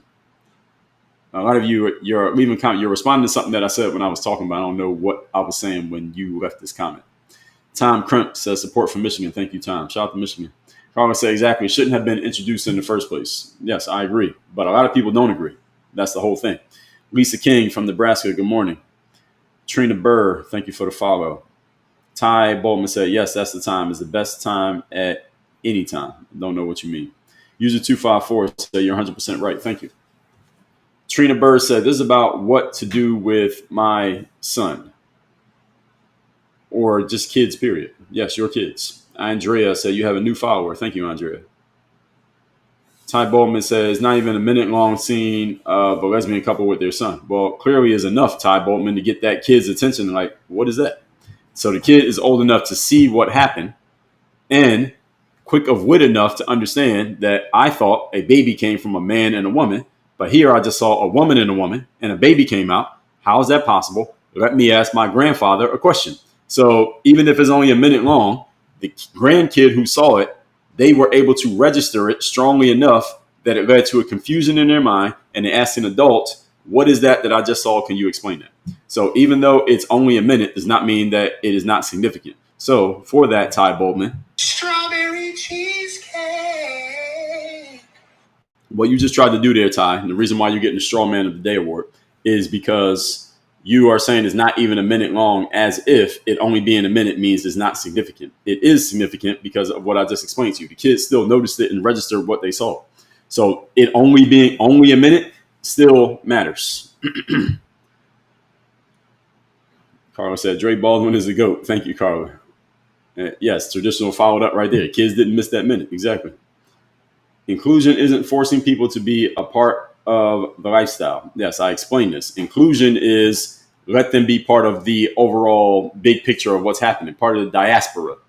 Then the next step after accepting and tolerating is celebrating and then participating. That's the order of operations. Tolerate us, accept us, celebrate us, participate with us. 1, 2, 3, 4. Those are the steps. Right now, we're at the celebration stage. The next stage is you're going to see more push for participation. Ashley Mack said, blocking is a badge of honor. Winning. Well, it depends on why they block. Again, I don't go at anybody on a personal level. I just challenge their nonsense. Trina said, what does that have to do with my sis having him go against me? Trina, I'm not quite sure what you're saying. I need context as to what you're responding to. Satine 2025, thank you for the share. Carla shared with more than 10 people. Thank you. I said presents as heterosexual. Again, listen to his raps. He says some things that I would never say, but he said them.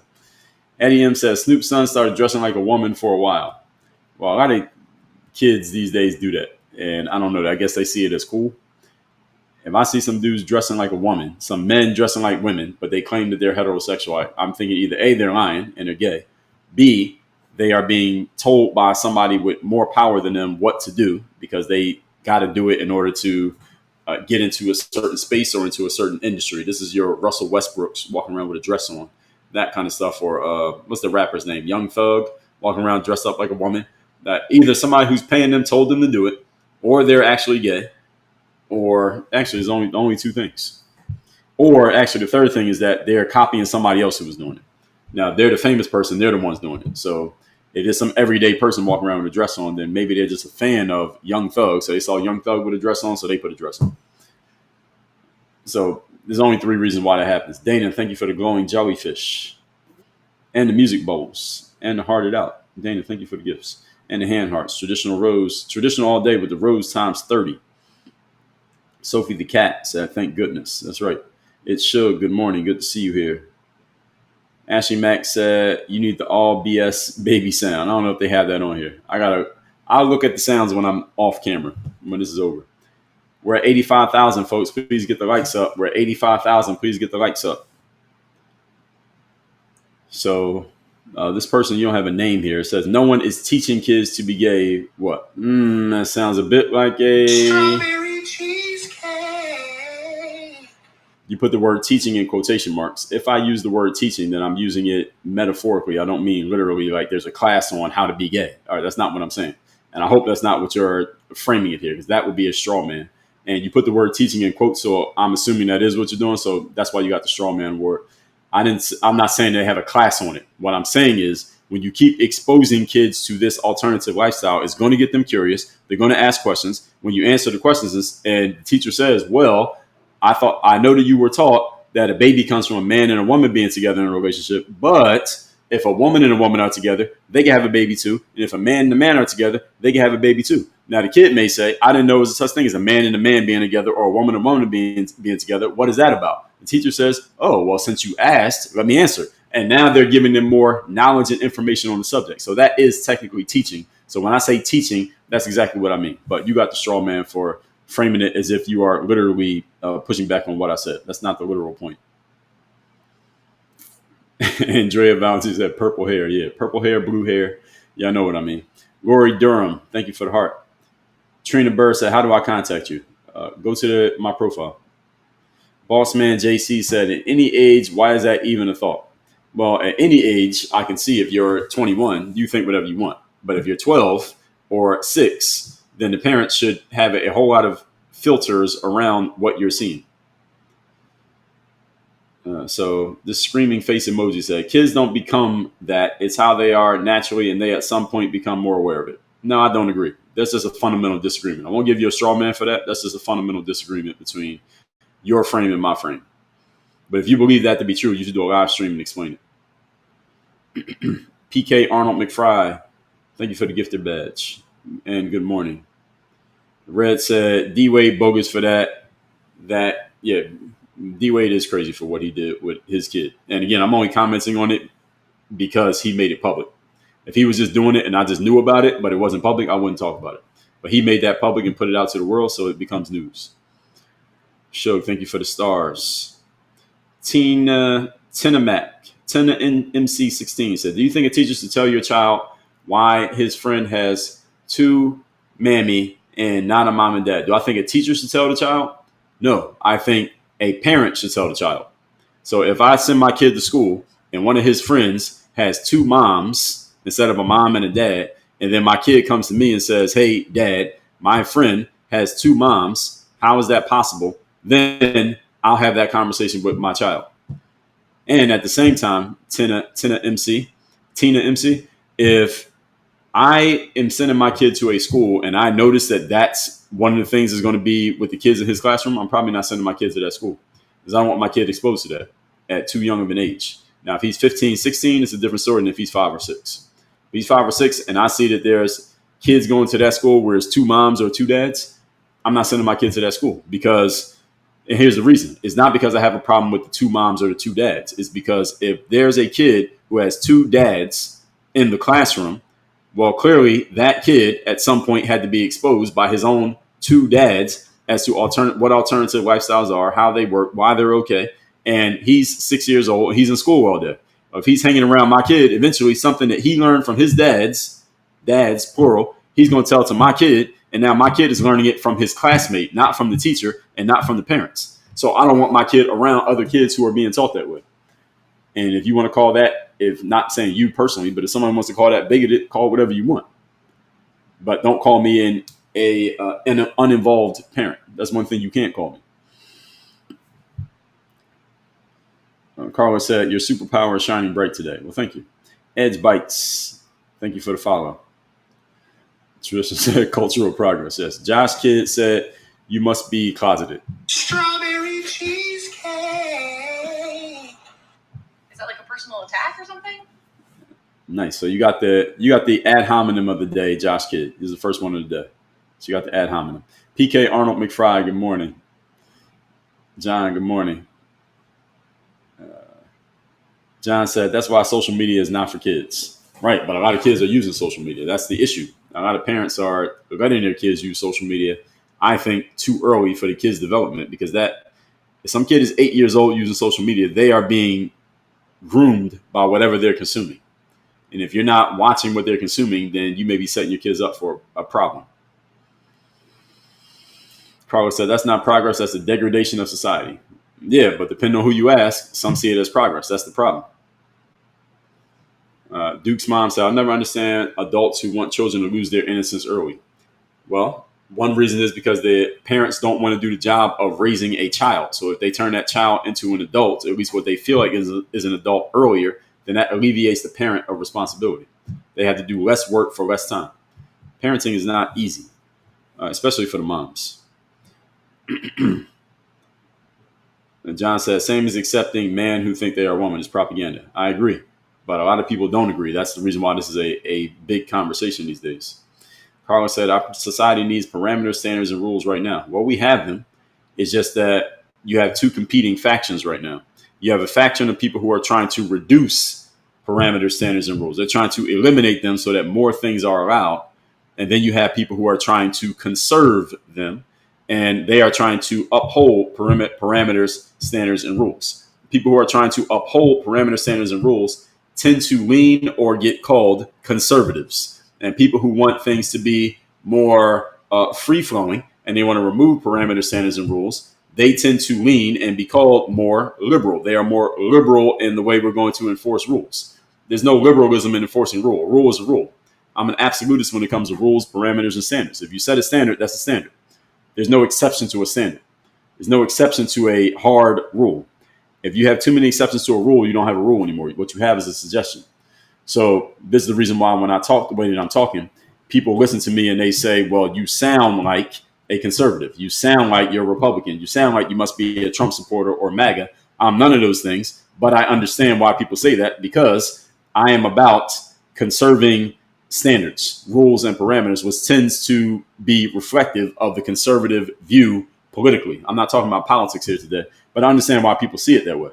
I have some views that do align with conservatives, but I also have some views that would align with liberals. For example, I'm not an absolutist when it comes to abortion. I'm not an absolutist. That would probably lean more to the liberal side, but I'm not on any side politically. And when it comes to standards, rules, and parameters, though, I am an absolutist. John said, little by little, they will start saying to accept those that ID themselves as underage. Yes, exactly. That's the whole point. So when they say LGBTQ and they have that little plus sign at the end, what that is a catch-all. It's a catch-all that says anything else we want to add, we're going to add it. And people have come to accept this. It used to just be LGB. That's what it was. Like 20 years ago, it was LGB. Then the T got added. Now we've accepted T. Next is celebrating T. Next is participating in T. So we accepted the T. Then they added the Q. And what exactly does the Q mean? Let me get a definition of the Q. Q is kind of funny because I remember I was in a mastermind with a girl in there, and the girl was clearly heterosexual. At least I thought she was. She presented as such. And then one day she came out and she put a message in the group chat and she said, I'm queer. She just announced that. And I didn't quite know exactly what that meant. So definition of it, it says, well, of course, the traditional definition means deviating from what is expected or normal, also strange. That's not the definition I'm looking for. This is of or relating to lesbians, gay men, bisexuals, or transgender people. Well, what's the purpose of the Q? Why is the Q needed in the acronym? If that's all it means, then we already know that. We already got the LGBT. Why do we need the Q? If that's all it means is it relates to the LGBT. What's the purpose of the Q? We can just call them all Q. We can just call them the Q people. If that's what it means. Amy, thank you for the follow. John, thank you for the yes. John said, preach. Karina, good morning. Carla said, go. 22 J Vasquez said, word. It's Shug. Good morning. Carla, no debate. Yes. 444 said, ban all video games. I don't know. There might be a revolt on that. I don't play video games, but when I was a kid, I did. American said, go ahead, sir. Love hearing you. Thank you. Garrett Saylor, you disagree with something that I said? What is it? It's Shug said, I'm listening to Dre. That's what's up. Thank you. Tristan said, I will promise he will apologize or he will be canceled. We'll see. I mean, Snoop Dogg's like 50, 60 years old. So I don't know. He might be able to survive cancellation. But we'll see. We'll see if he says something. Richard Millie, thank you for the follow.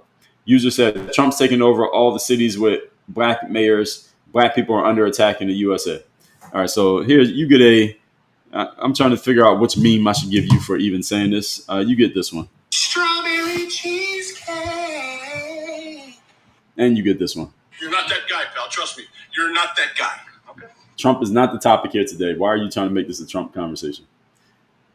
I understand the frame that you're trying to use here and why you're talking about it. If it was a topic here today, I would gladly engage, but that's not the topic. So no. Nice try, though. Avion Sazes said the sound bites are hilarious. I agree. I like the sound bite. I'm glad we got this little soundboard going now. This makes things more fun.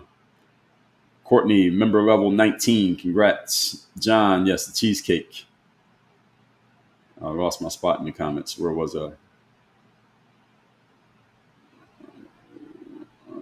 All right. Found my spot. 22 said equalizer plus hitman equals you, my man. I don't know what that means, but okay. Satine said truth. My children, my choice, unless it's abusive, then someone should say something. That's right. Exactly. Michelle, good morning. Good to see you. Thank you for the hand hearts. Sophie the Cat said, ready to watch JoJo with my 8-year-old on DWTS and surprised she is dancing with a woman. Grr. Okay, is dancing with a woman, does that fit? I don't know. You said Dancing with the Stars? Is Dancing with a Woman? I don't know if Dancing with a Woman is the thing, or is it? I don't know the dance world, so you tell me if that's out of bounds or not. Nobody said what is normal. Anything that's not LGBTQ. That's the frame that I'm using here. That's why I was asking: is there a term for non-LGBTQ? Is there a word for it? Is it traditional? Is it normal? What do you call it? Ashley Mack said it was in Pharma base out of Palo Alto. Oh, that's why. Pretty sure we did one of your workshops. It was great. Well, if you were working in Palo Alto, then I understand why they had the DEI thing and all the stuff you were doing. Now it makes sense, Ashley. Now that you said where it's located, I've been to Palo Alto. Beautiful place, very clean. One of the cleanest areas of the country I've ever seen was Palo Alto, but at the same time, leans heavily to the left. Kuya said, "Don't let Obama mentor your sons." No, I wouldn't let Obama mentor my sons. Obama don't even have any sons. He got 2 daughters, and the way his wife been talking about him, she didn't even want to have a son. Doc said, "I agree with not exposing children to certain items. It's a selective outrage I have a problem with." Well, I mean, everybody has selective outrage, Doc, if you really think about it. Elsa, thank you for the rose. Kuya, thank you for the heart puff and the lightning bolt. Andrea said, "Do you have a podcast?" Yes, I do. My show is called Work on Your Game. It comes out every single day for free on all your favorite platforms. Let me show you what it looks like. So this is episode 3,388, which came out 3 days ago. So I listened to my own episode. So it looks like this. So look it up on Apple or Spotify. It's called Work on Your Game. Same as my name on TikTok. Or just look up my name, which is Dre Baldwin, and you'll see it. And it comes out every day for free. We have over 3,000 episodes on that show. Every single day is about 20, 30 minutes per episode. Michelle Steele, thank you for the share.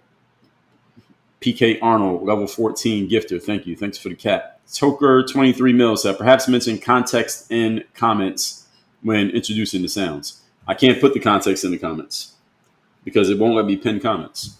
So what I do is I will explain the sounds every day before I start using them. I do it at the beginning, then I do it in the middle when I'm about to get into the comments. And most of the time I'll explain it. And often these sound bites are self-explanatory. So if I say straw man, then I play Strawberry cheesecake. And if somebody says something that just doesn't connect to even what I'm talking about, then I say, You're not that guy, pal. Trust me. You're not that guy. Okay. if you say something good, then I'll give you.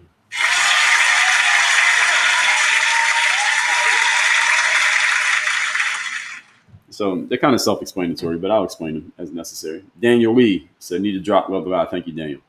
Dash the Don said, can a rapper be intelligent and rap about the typical topics? Yes, Dash the Don, because rapping is it's entertainment.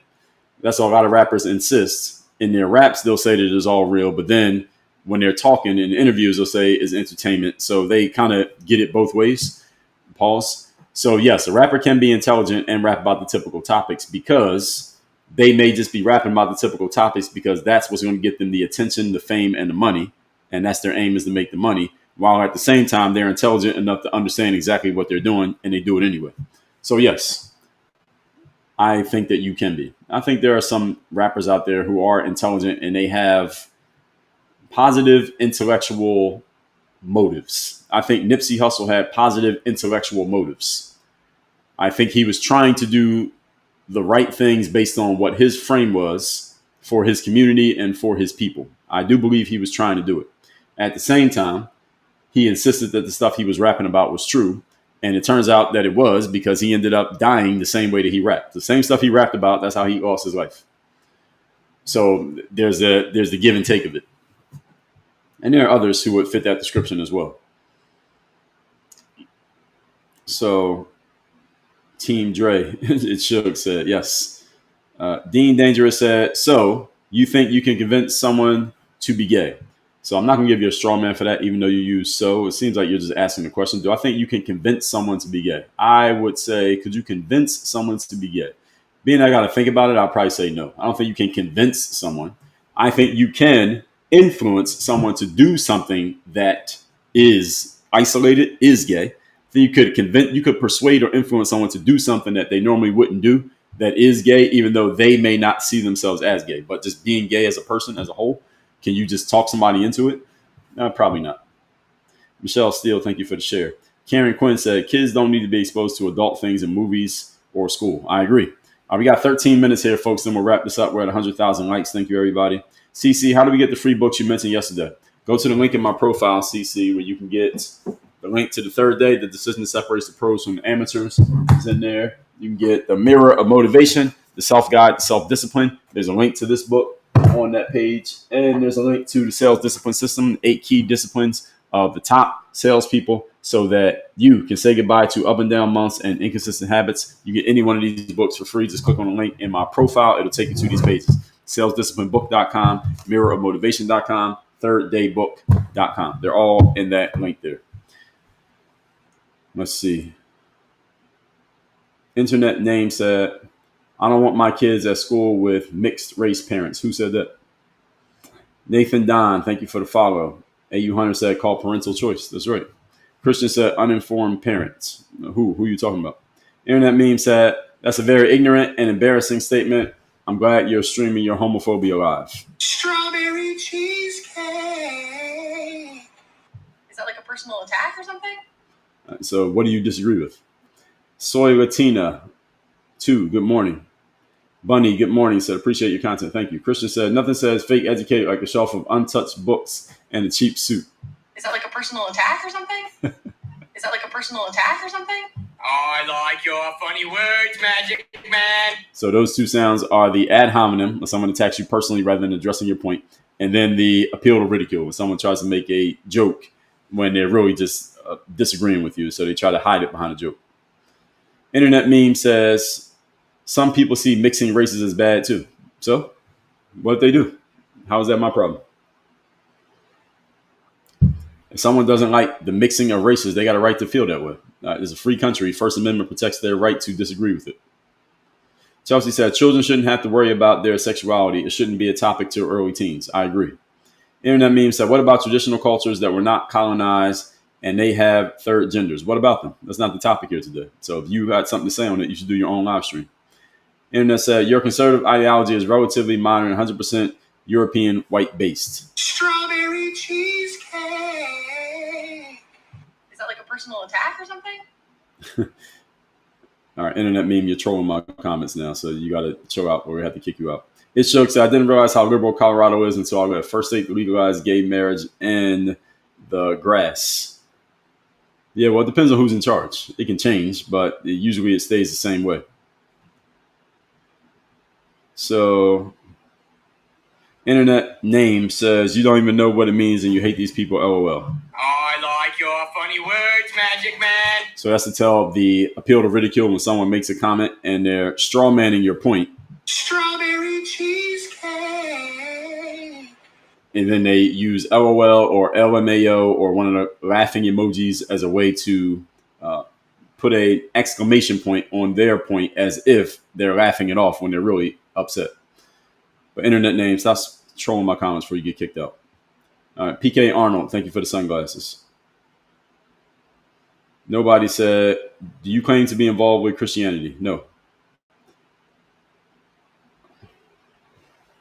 Dean Dangerous did the same thing the Internet name did, so I can't even read your comment, but you get a straw man too. I'm not even playing you the sound. Michelle Steele, thank you for the share. Love me some me. Good morning. We got 9 minutes on this live, folks, then we're wrapping this up.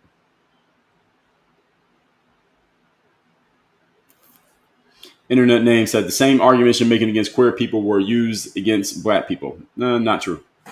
That's false. Strawberry cheesecake. CC said the question was the first attempt at adding anything. Oh, the Q was the first attempt at adding anything else, in my opinion. Yeah, it probably was. So again, why do they need the Q? If that's all it means, they might as well just make it LGBT. That's it. And plus. The plus sign is the catch-all. Let's see.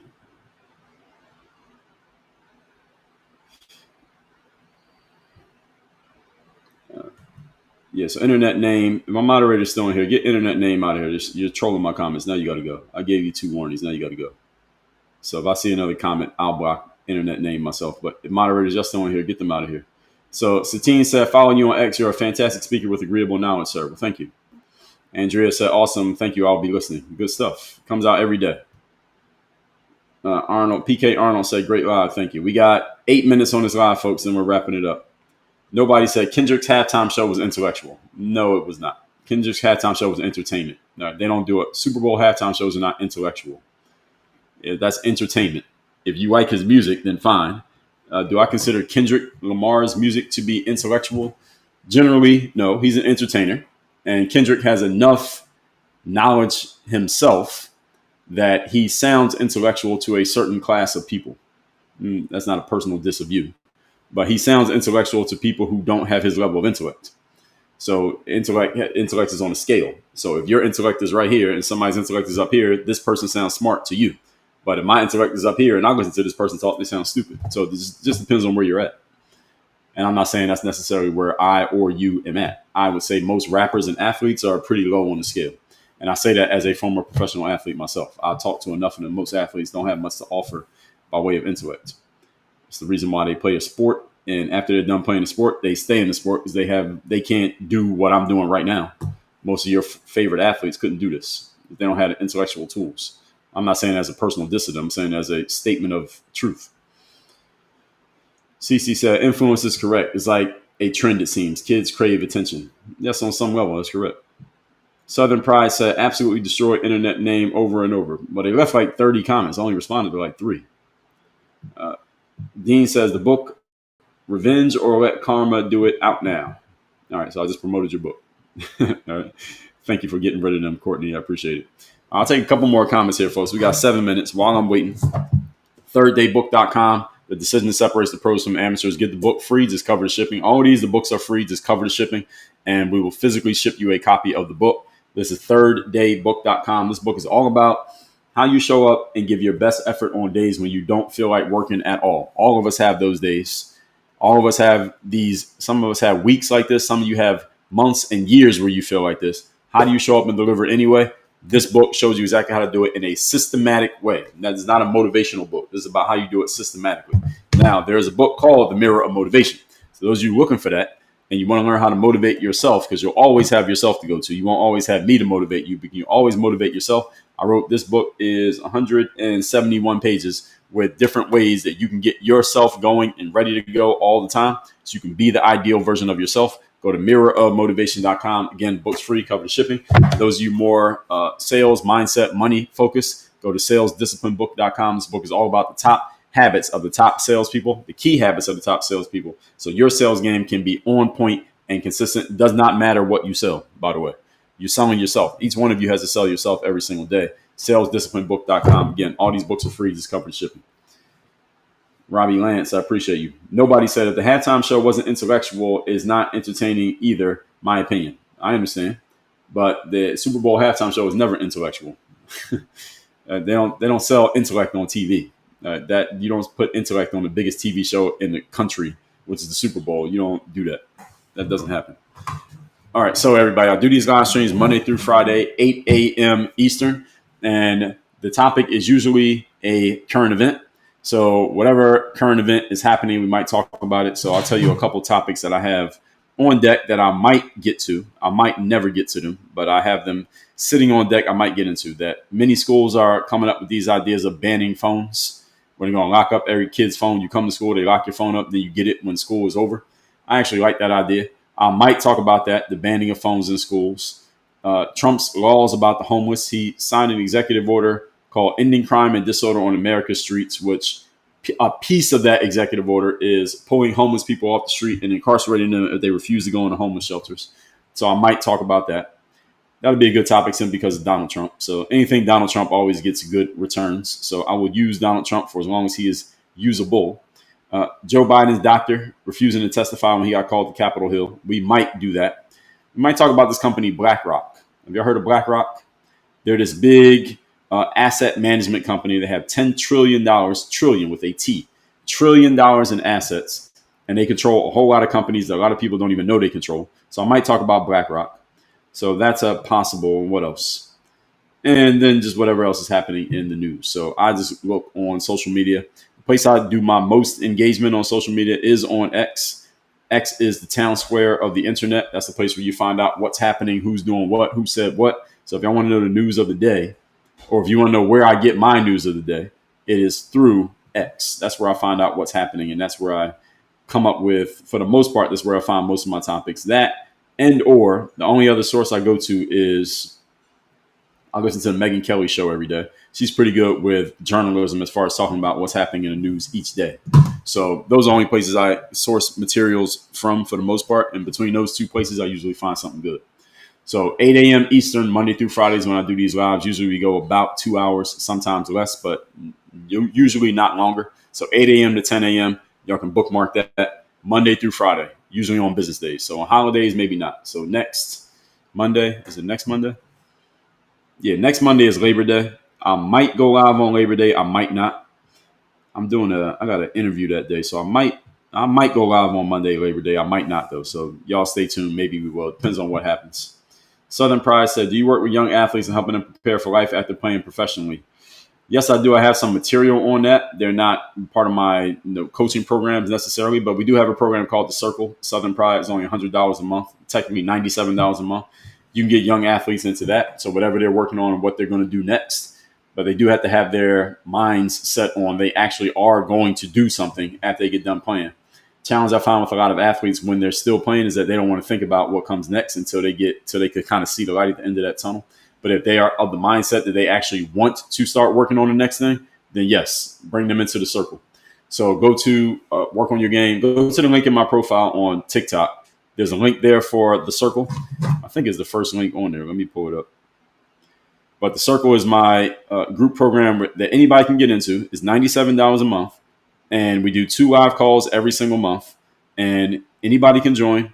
Everybody gets called to the hot seat on every single call. The hot seat is when one person is getting the focus and we put time on the clock and we talk to you about your biggest challenges, needs, questions, etc. We address them. We find out what exactly needs to happen next. You get your marching orders of what happens next. Then you go down. Next person comes up to the hot seat and we go around and make sure everyone knows exactly what to do next. We do that twice a month. You also get access to our group chat. So we have a group chat on WhatsApp. So everybody who's in the program is all in that group chat and y'all can talk amongst each other. I jump in there and address stuff too.